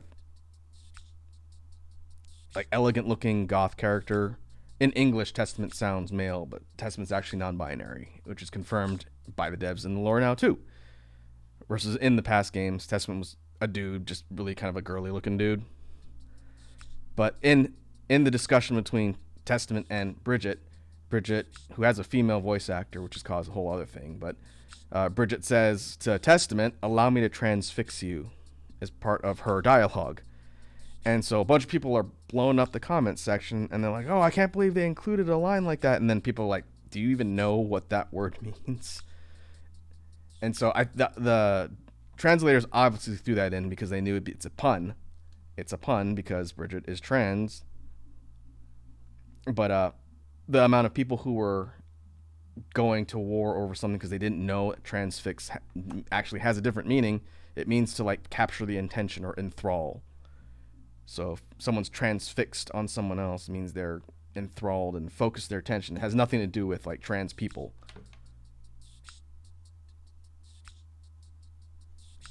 I just thought it was pretty funny because there's a clip that was being posted, obviously to see what people said, and people need to look up things in the dictionary, I think. Again, I just am glad the character is there. So that said, from what I hear, at least, it was a decision by devs. Counterpoint, people and trans people don't like erasing a character just to have LGBTQ plus rather than a new character. I think it's partly that, but also that the official lore was a little bit vague. And I think the devs for Guilty Gear just wanted to have an actual, clearly identified canonical confirmation. And that's fine. Again, there are people who agree or disagree with the inclusion of the character, not from any sort of, gender or anything. There are people who just don't like playing against a character because Bridget's brutal. That's a whole different thing, but I don't know. I just try and keep on top of what people are saying, just so I know what's going on.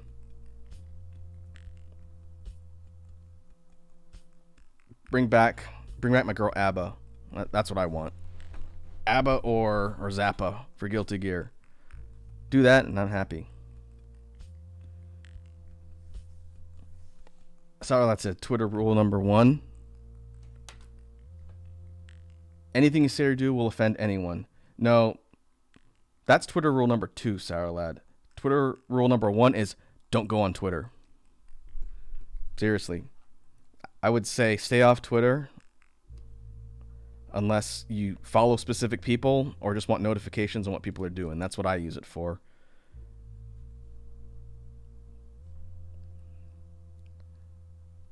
Arguments on Twitter are some of the most brain-sucking exercises you'll ever read. And I just would rather not deal with that. Iconic says, yes, Zappa would be sick. Yeah, Zappa hasn't been in any modern Guilty Gear games. We need our cursed Australian contortionist boy with his ring girlfriend. And ABBA, it was only in the later Guilty Gear games. I think Double X Reload added her, and then she was in Accent Core. I don't remember. It's been forever. But yeah, give me ABBA and give me Justice. Justice was in the latest trailer. Justice and Dizzy were both in the latest trailer that they put together.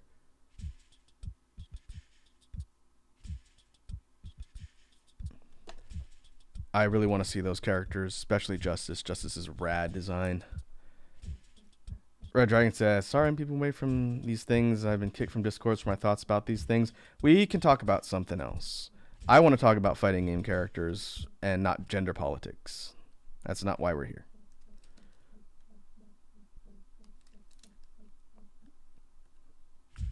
Speaking of fighting games, moving on. Iconic, did you see the Street Fighter 6 announcements? This is all coming out of EVO, which I have not watched. I need to go watch EVO stuff.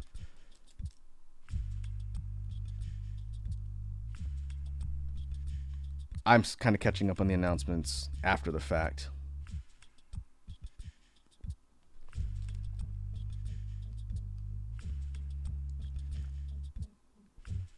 Iconic says, I need Robo-Kai. I want them to go ham on his animations in 3D. Oh, yeah. Yeah. Guilty Gear, Robo-Kai would be awesome. I think canonically they can't put Justice in unless they find a way to bring her back. I'm not super caught up on the lore for Guilty Gear because it's very confusing. But, yeah, Robo-Kai would be awesome. They really want to go for like a really bananas character, they could put Leopoldin in, the big like creature that has a guy living inside him.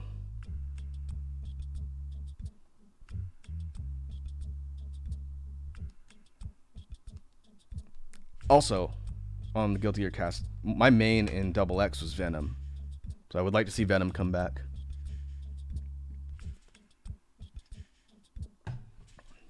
On the topic of Street Fighter 6, I kind of said I did. Kimberly is the new Bushin Ryu fighter as a pleasant surprise. Jurdy is Jurdy, which is good. Oh, yeah. A lot of people are talking about the Jurdy reveal. I'm not surprised she was added. Jurdy's a huge, huge favorite. Red Dragon says, last fighting game I played was Soul Calibur? Soul Calibur 4 and Tekken 7. Nice. Soul Calibur series is very near and dear to my heart. If we do fighting game month, you can be sure we would be seeing Soul Calibur. 6 is a really good game. Maybe the last one we'll ever see in the franchise. That's a good game.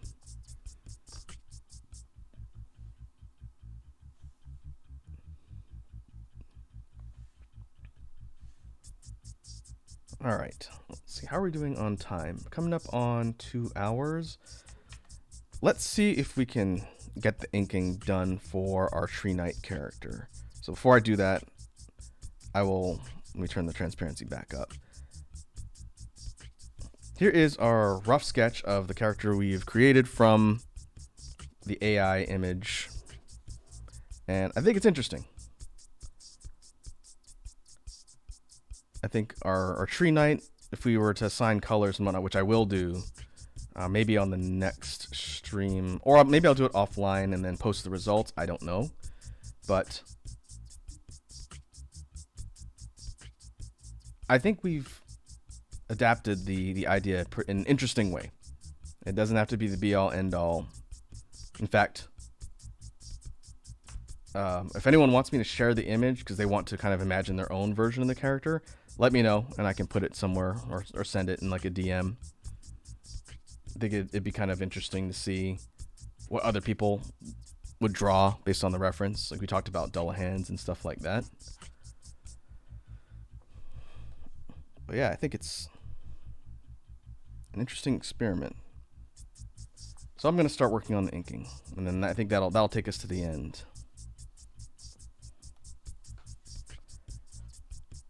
Okay. Ardrian says, yeah, okay. And Icon says, please send me on Discord. All right, so you two specifically want this image? Ardrian says, do you have any more armored pics? I got a bunch that are from the AI that are similar in style to the one we're using here. They all are in different kind of frames of reference, so not all of them are like a full body. Some are like torso up. Some of them are full body. Uh, I could send you folks some images. You want to play around with them? I don't. I'm not claiming ownership on these. I have tons of things I can use. I'll pick out some good ones and I'll send you this one and some other ones after the stream, and then you can do whatever you want with them. Draw a picture, draw a character, and send it to me. All right.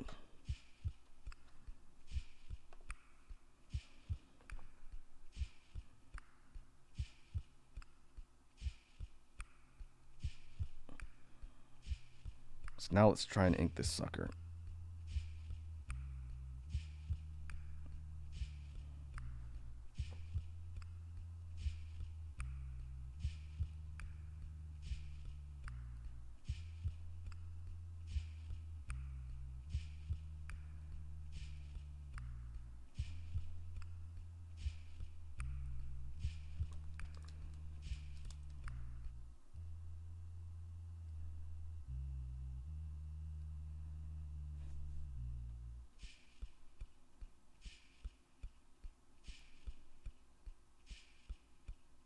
And if I feel like making any changes to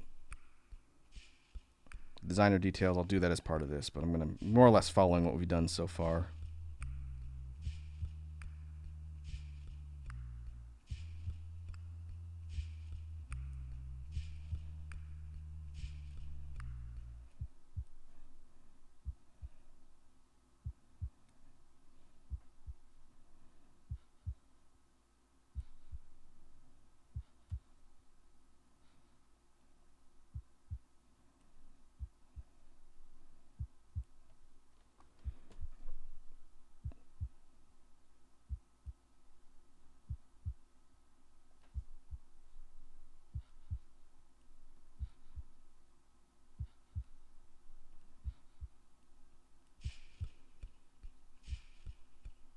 Yeah, I think that'll do. See if we can get everything kind of drawn in, and if I end up coloring this thing off stream, then I'll do all of the cleanup and whatnot on my own time. Again, not the most interesting thing to look at.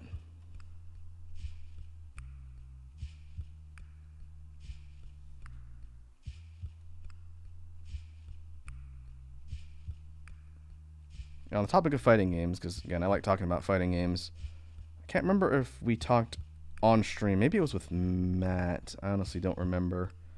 But we talked about the inclusion of rollback netcode on some upcoming titles, which is really big news, especially for a lot of ones that I haven't played that wouldn't mind checking out in the future. I know we talked about Fighters and I think Samsho in the last stream because we had to explain what that was. But I'm curious to see if they're going to build out the rollback netcode for some of the other titles. Again, I keep mentioning Grand Blue Versus because I really like the art style of that game, but I don't want to play it if the online's garbage. But Soul Calibur, please, Namco Bandai, give me rollback netcode in Soul Calibur 6, please. If you're going to do it for fighters, you have no reason not to. Just do it, you cowards.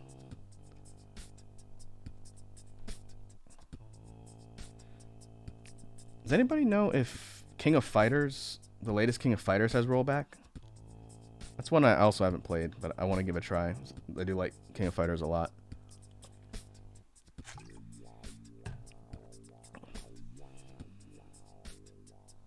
You would think if Samsho is getting it, because that's an SNK property too. You would think they would have it in King of Fighters by default, but I haven't played it, so I don't know.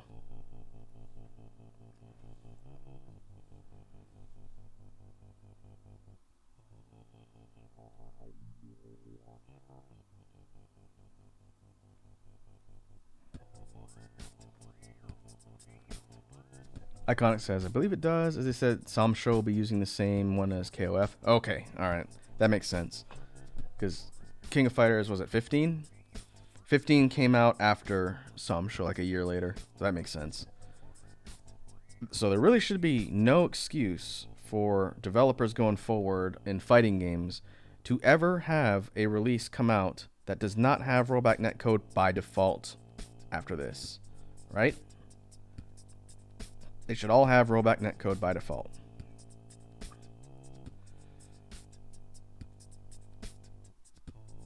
We'll see. Japanese devs seem to really not understand the internet sometimes. Sorry, let's say I just Googled it, and yeah, KOF 15 had rollback a while ago. Okay, well, that's good.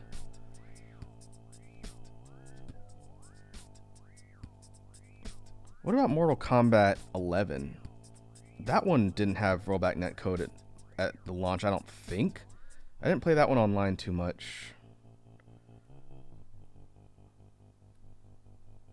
I wonder if that one did, or if it's been an added since, because I think the community's still pretty healthy for 11. I haven't played it in ages, but that's a good game. I did enjoy that one quite a bit.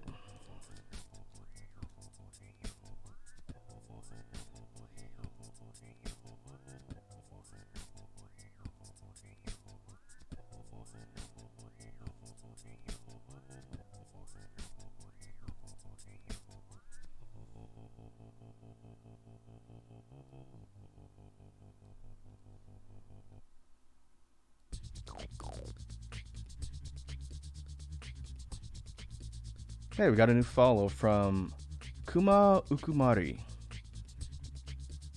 Thank you for the follow, Kuma Ukumari. Welcome to the Space Bees.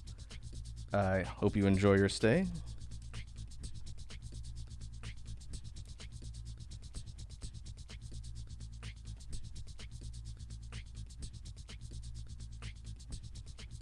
You know what I want to see from fighting games? I think I've mentioned this before.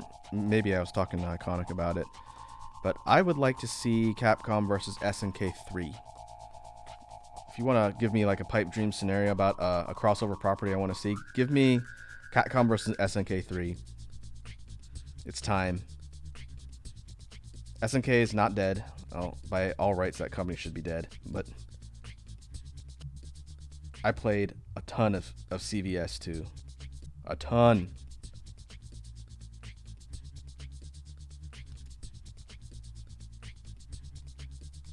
Charlotte said also Tekken trailer Evo this year. I saw Max talking about that. I don't play Tekken at all. It's one of the fighting games I just can't get into. But that is cool if the next one is on the horizon.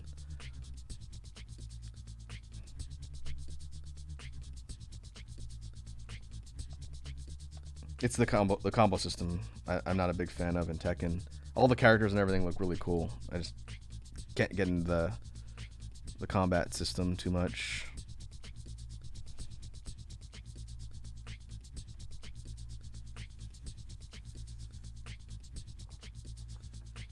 Iconic says, I need me a Darly Dagger, Bijane, and Ruby Heart full pirate team. Oh yeah, for sure. Maybe if Capcom does another crossover, we can finally see more Darkstalkers characters, because Lord knows we're not getting a new Darkstalkers game anytime soon. And that makes me sad.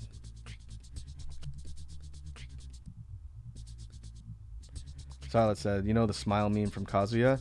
They used that in the trailer. It was funny. Oh, nice. That's pretty good.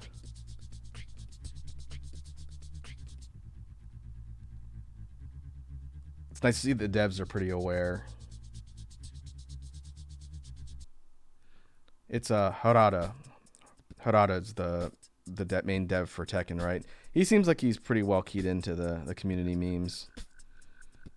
I can never tell if that guy's actively playing a character or just being himself.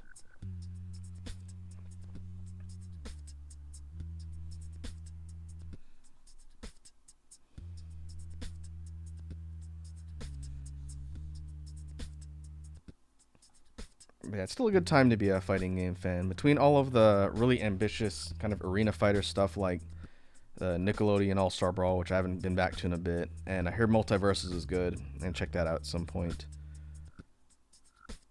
It's definitely lots of stuff to play, and it's a really cool cool time to have so many options. Sarlat said, "You like how Street Fighter 6 is looking?" Yeah, definitely. I did not play 5 because I didn't have a system I could play the initial one on, and by the time it came out, everyone was so good at it. I just decided to take a pass on Street Fighter 5, but I do want to get into 6. One of my friends that's big into those games is going to be picking it up, so I'm going to probably get smoked, but Street Fighter 6 is looking good. The character diversity looks really cool. The kind of tweaked combat system they did from 5 also looks pretty solid.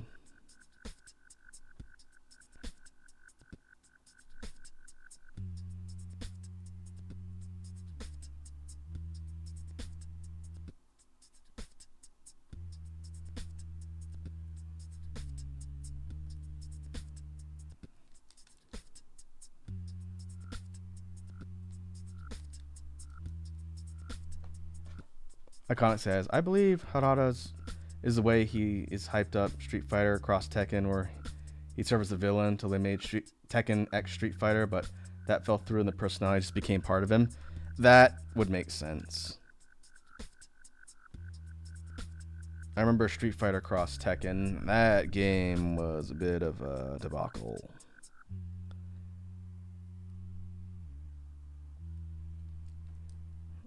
I wonder if that was the reason why Capcom's been gun shy with their crossover properties. I mean, they made Marvel vs. Capcom Infinite after that, and you'd think that would have killed their whole motivation for crossovers, because we don't usually talk about Infinite. Sarlad said, "The only reason Nick All Stars is alive right now is mainly the DLC character Hugh Neutron." I had heard that. Did they add the voice acting yet? I haven't been paying attention.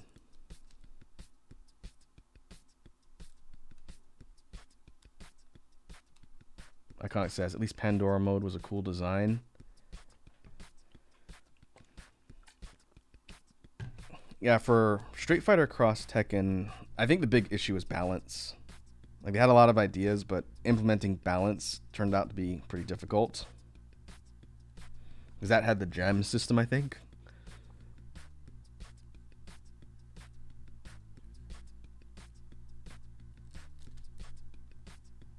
But you never know.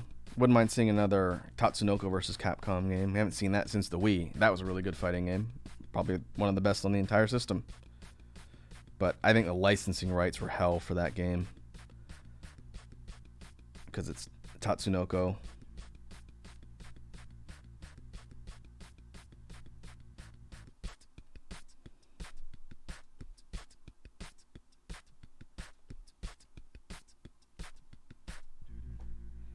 Okay, let's see if we can get the waist piece here.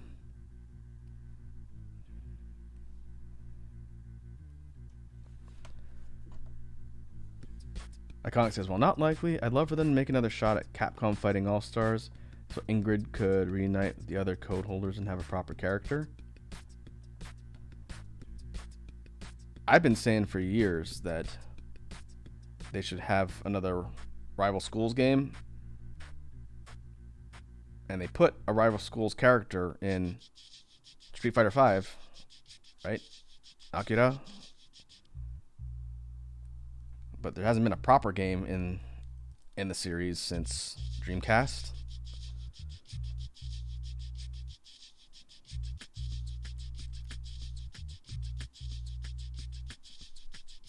But I would move for them to resurrect Darkstalkers before Rival Schools, but either or both would be kind of neat.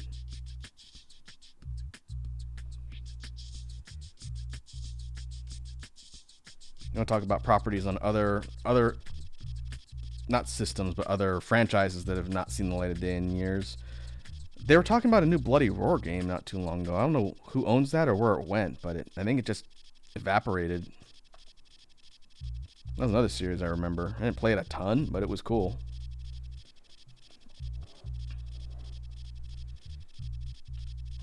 Iconic says, "Rival Schools returning would be hype. I miss Chairperson." That was a cool game. The combat and balance was a little bit wonky, But it was a fun game.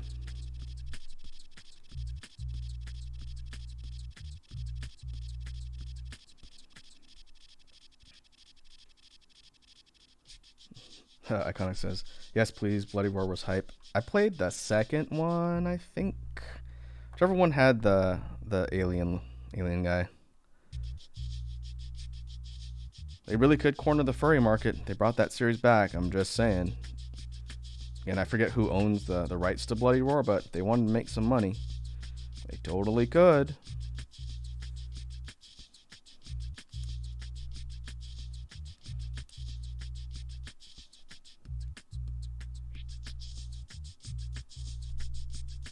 For we're talking pipe dreams for old franchises. I know, and I'm showing my age here. For old fighting game franchises that may never see the light of day again, give me a new Primal Rage. I played a bunch of Primal Rage in the arcades back when arcades existed for you kids. Iconic says, alien? You mean Uranus? I don't remember what the dude's name was, but he turned into like a silver alien. Zion the Unborn, that's the one. That's the last Bloody Roar game I played. I didn't play it a lot, but it was fun.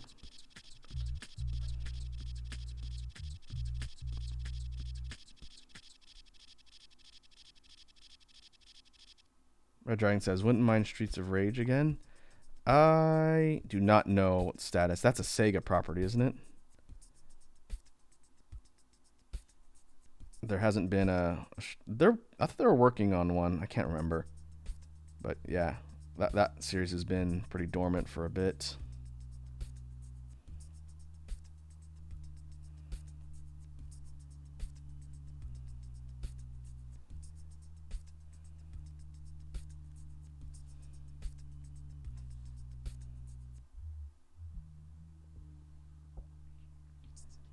All right, get the lower part of the garment here.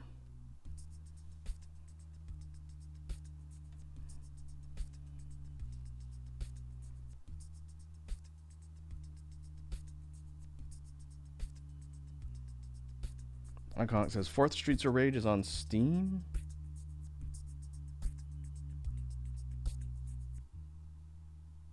Sarlat said, you know the horror game called Faith by Erdorf? I don't know horror games too well, so I haven't heard of it, no.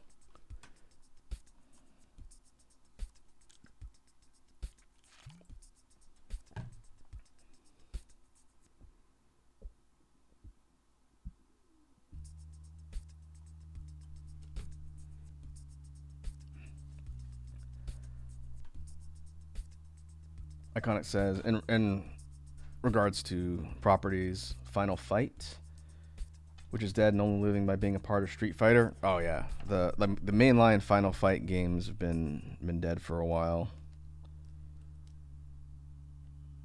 Capcom just really doesn't do beat 'em ups anymore. They should just give the rights to a retro studio like Way Forward or like Inti Creates and just have them do something with it.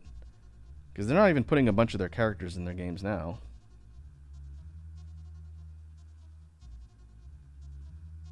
Sarlat said, I can't wait for Choo Choo Charles to come out on stream. Horror game. I don't know what that is.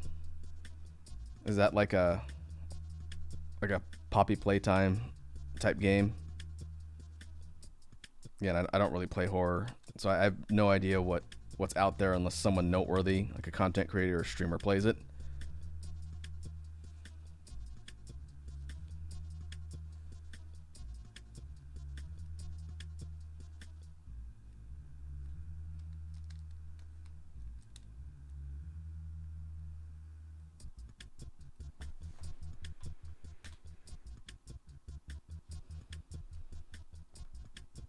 Iconic says, I love a new Final Fight, but I'll take them putting in Kyle from Final Fight Streetwise in the SF6. Man, that is a pull.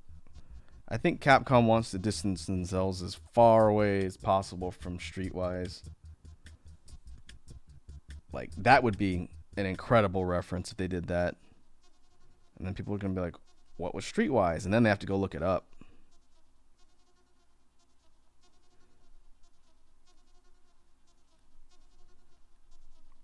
Like I says, it'd be super funny though. Oh yeah, it'd be hilarious, but I think just for the sheer kind of commercial failure of Streetwise, you'd see Dante in a Street Fighter game before you saw someone from Streetwise. I think.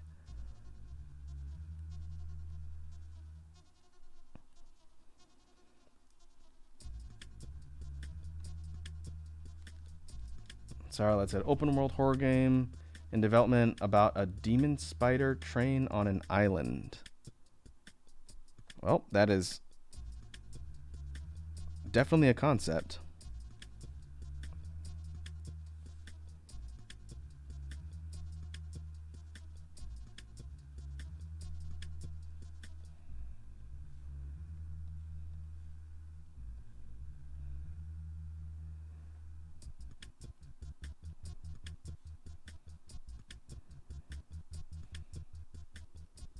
All right, keep moving down to the legs. I don't know why I'm doing the legs and lower parts before the arms, but we'll go back and cover everything else too.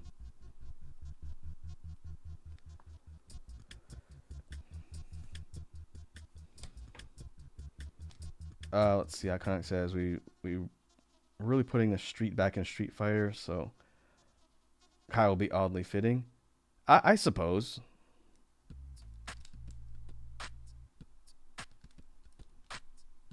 It just seems obscure, is all. I don't know if people are gonna really readily recognize the character, but you never know.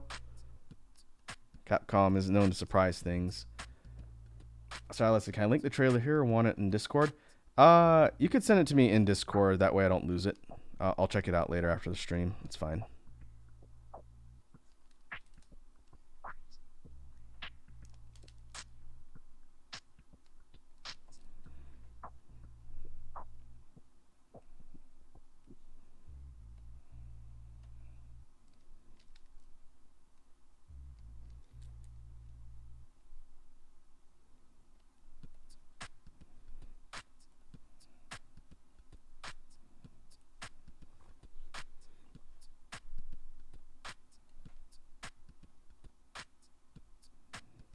All right. These things that are wrapped on the legs are a little bit tricky.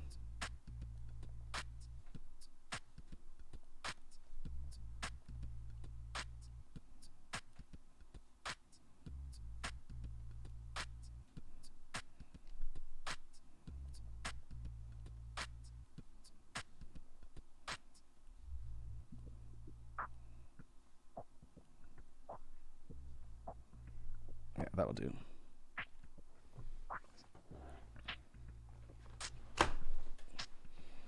Iconic says everyone will be Evo and be like who, and then you hear people say WTF if he was announced. Yeah, it'd be like the reference that 1% of the entire population is going to get, but that 1% would probably be confused and or hype. You never know.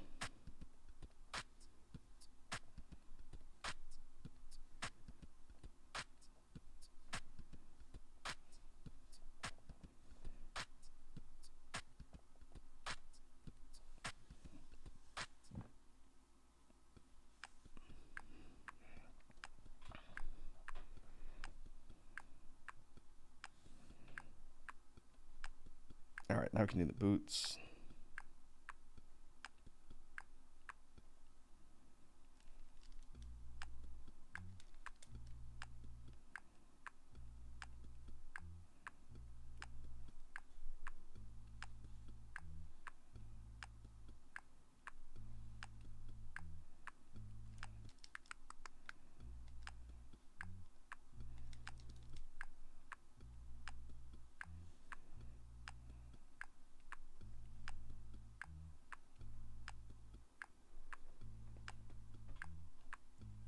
Iconic says, yep, it's a perfect crime.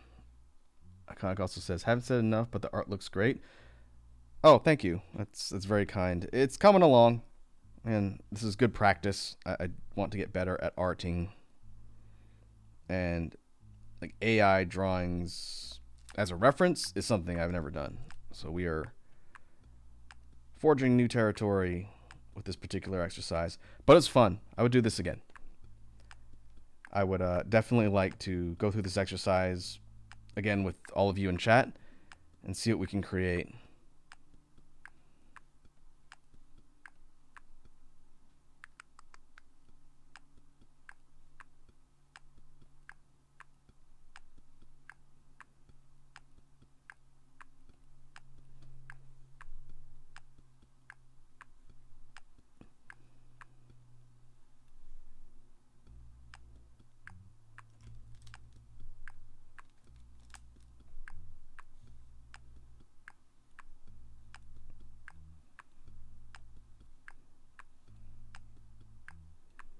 Kind of like the idea of the wrapped sort of textured look on these boots. Shading is going to be fun.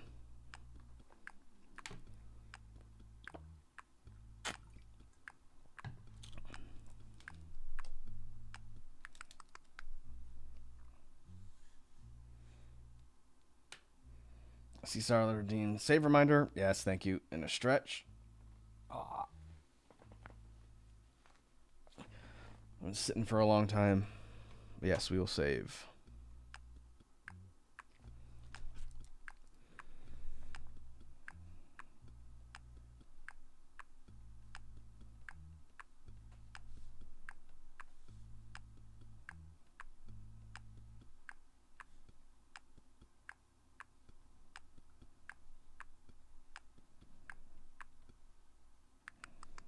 Okay, once we do the boots, we can go back up and get the line art on the limbs, and then that'll be it for lining everything in.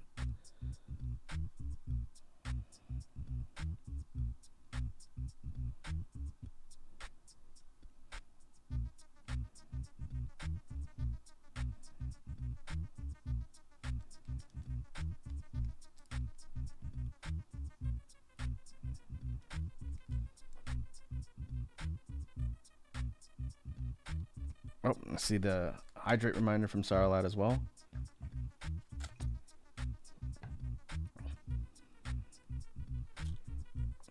I might not actually need to go mix any good fuel today. I'm going through a decent amount of water.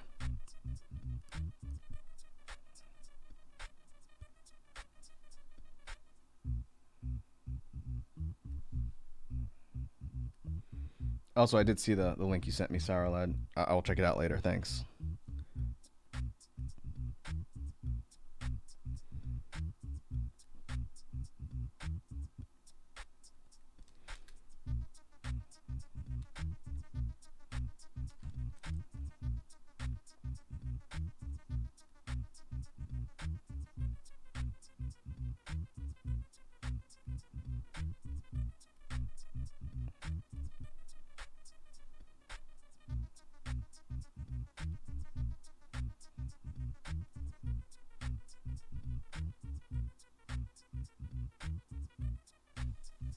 Sarlet said, speaking about G Fuel, I regret to learn about a name that they have as a flavor.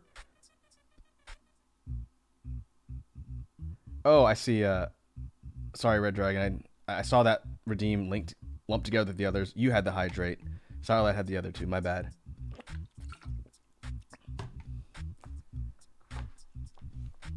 That's what I get for looking at the chat really quickly. What's the flavor of G Fuel that you think is cursed?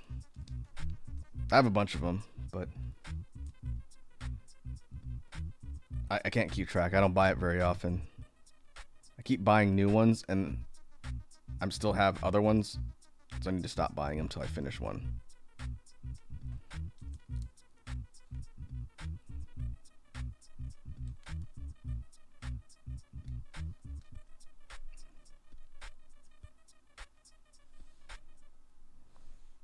All right. Whoop. Where's my canvas?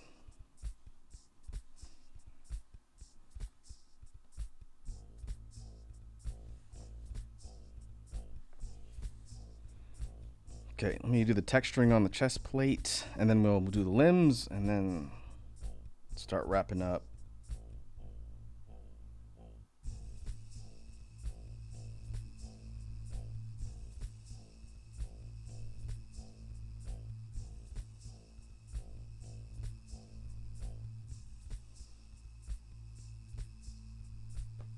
Sorry, lad said, does anyone in chat want to know the name? They're trying to say nope. As long as it's not going to get me in trouble, you can post it. Imagine if it's a product, it's not going to get me in trouble.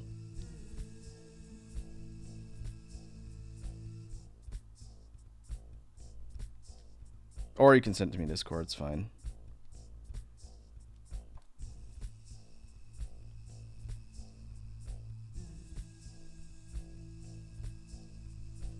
Alright, let's do the arm parts now.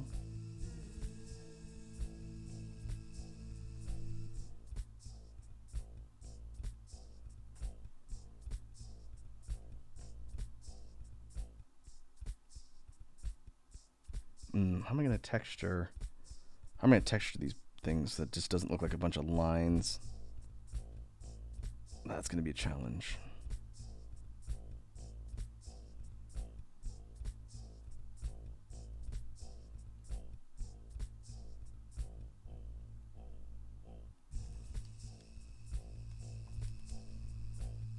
Okay, maybe we could do it like this. Give a little bit of texture, but not make it too busy.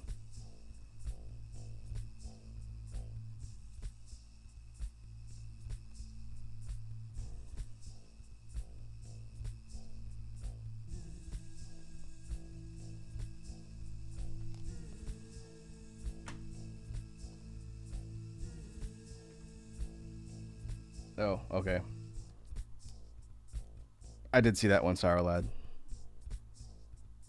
Did raise an eyebrow, but, you know, whatever. Obviously, it's a community in joke from that particular streamer's community, but whatever. If that's what you want to spend your money on and ingest, I'm not going to stop you.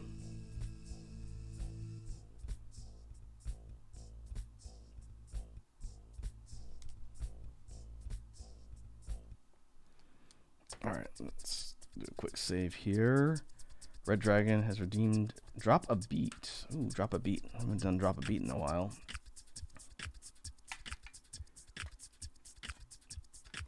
Very well. Let's pause BGM. I'll make sure audio is good.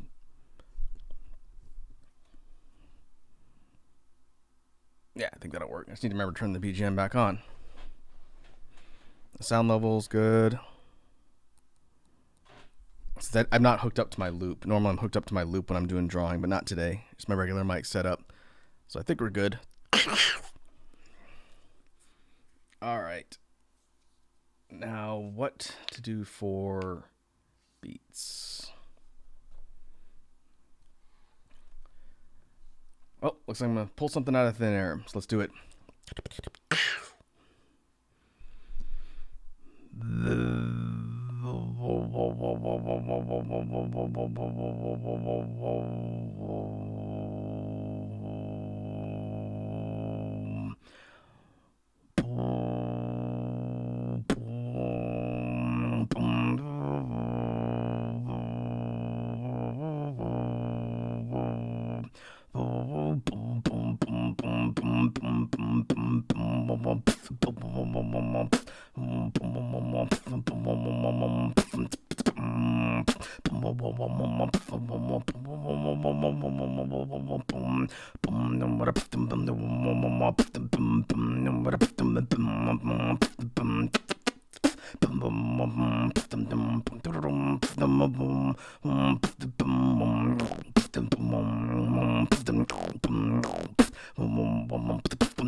Iconic says, can we call this the bark beat for the tree night? Hey, there you go. You do a track called Bark Beat, but it's just a bunch of woofs because it's a multi-layered pun.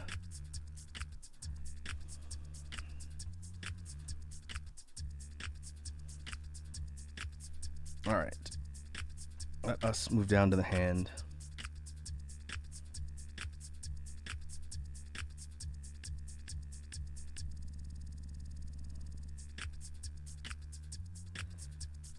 Starlight is taking off. Starlight said, always enjoy the stream. Anyways, enjoy the stream, everyone. Bye. All right, Starlight, thanks for stopping by and hanging out with us. Hope you had fun watching me try and create random things with AI. We'll definitely be doing this again in the future, so I will catch you in the next stream.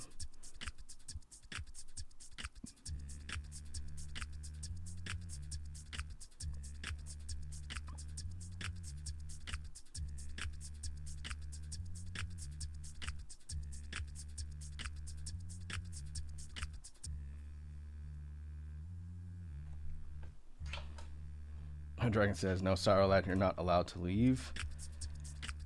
Well, try and stop him. Sour Lad goes where Sour Lad pleases.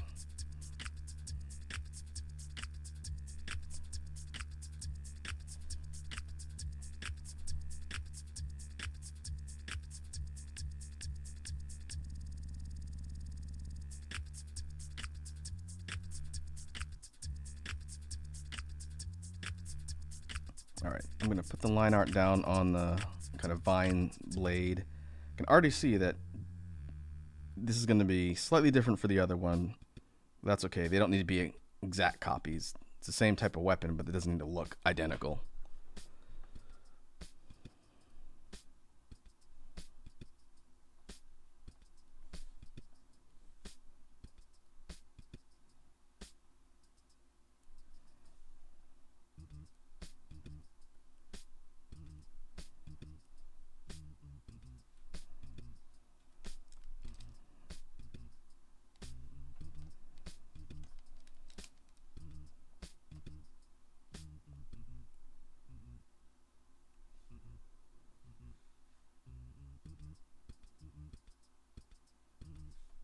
Alright, now we just have one more arm to do, and then that will be it for the basic line art phase here.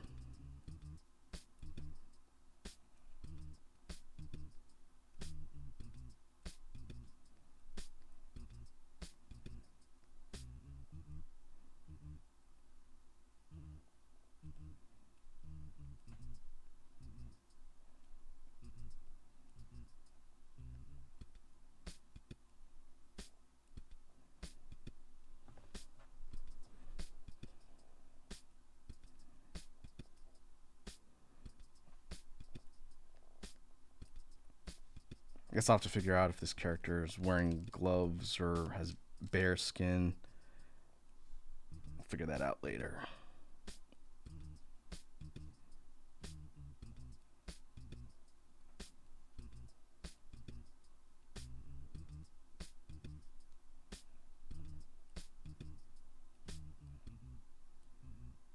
We do the same sort of wrap texture with these.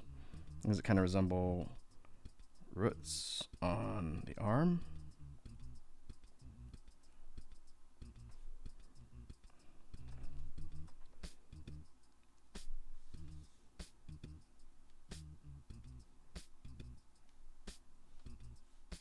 Now it's all that's left is other parts of the sword.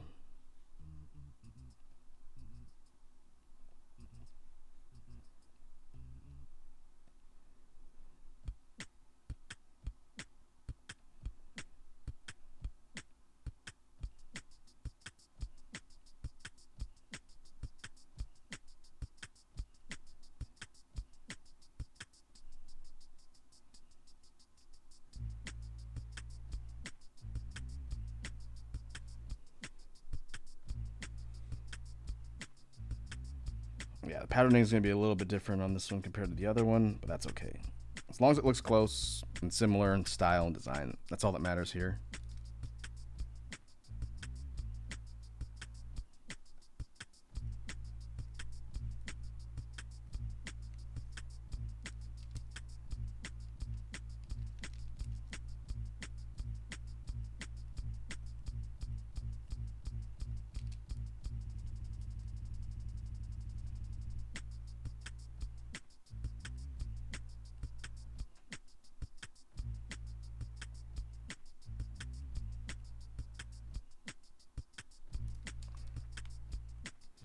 All right.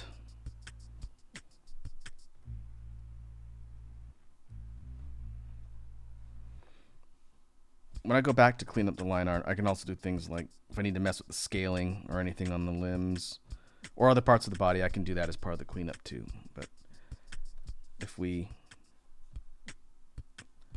hide our reference, this is our non-cleaned up. This is the rough line art that just needs to be kind of cleaned up around some of the lines. This is the rough line art for our tree knight. And I think it's pretty functional.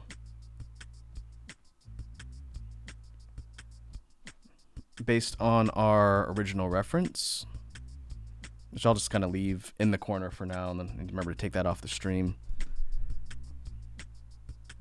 I think we've captured a lot of the basic elements and ideas for this AI generated image. I can also flip to it here.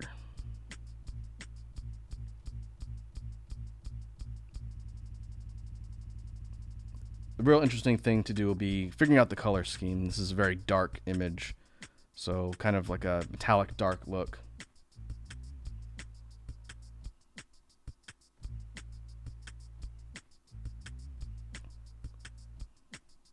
But it's kind of a more simplified, almost more kind of cartoonish type look. It'll be a bit different once we get color assignment and shading down. But obviously this is more of a painterly style. And this is kind of more of a cartoony rendered style.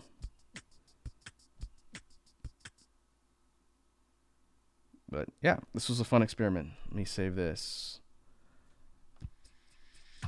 I'll have to decide when I want to finish this one. Maybe I'll finish it and then post the results. We'll have to see. Because I'd rather go through this exercise again with a new piece on the next drawing stream that we do this. But I understand it's frustrating for you folks to see the incompleted things as part of the stream, and then you don't see the final product. So I don't know. I'll think about it. I'd be up for doing the coloring and shading on this one, and then maybe doing the sketch and line art for a new piece the time after. I'll think about it.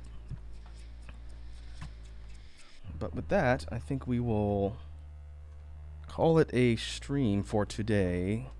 Let me go see if any of the homies are online right now.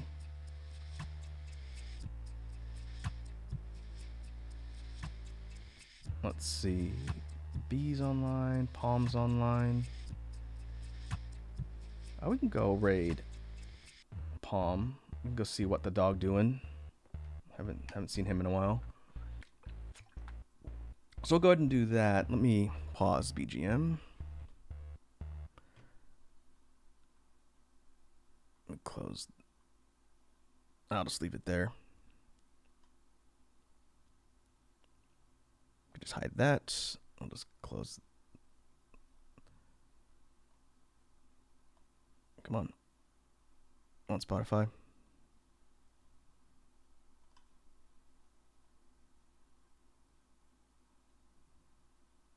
Okay, that's good. We'll go to outro and we can go commence the raid.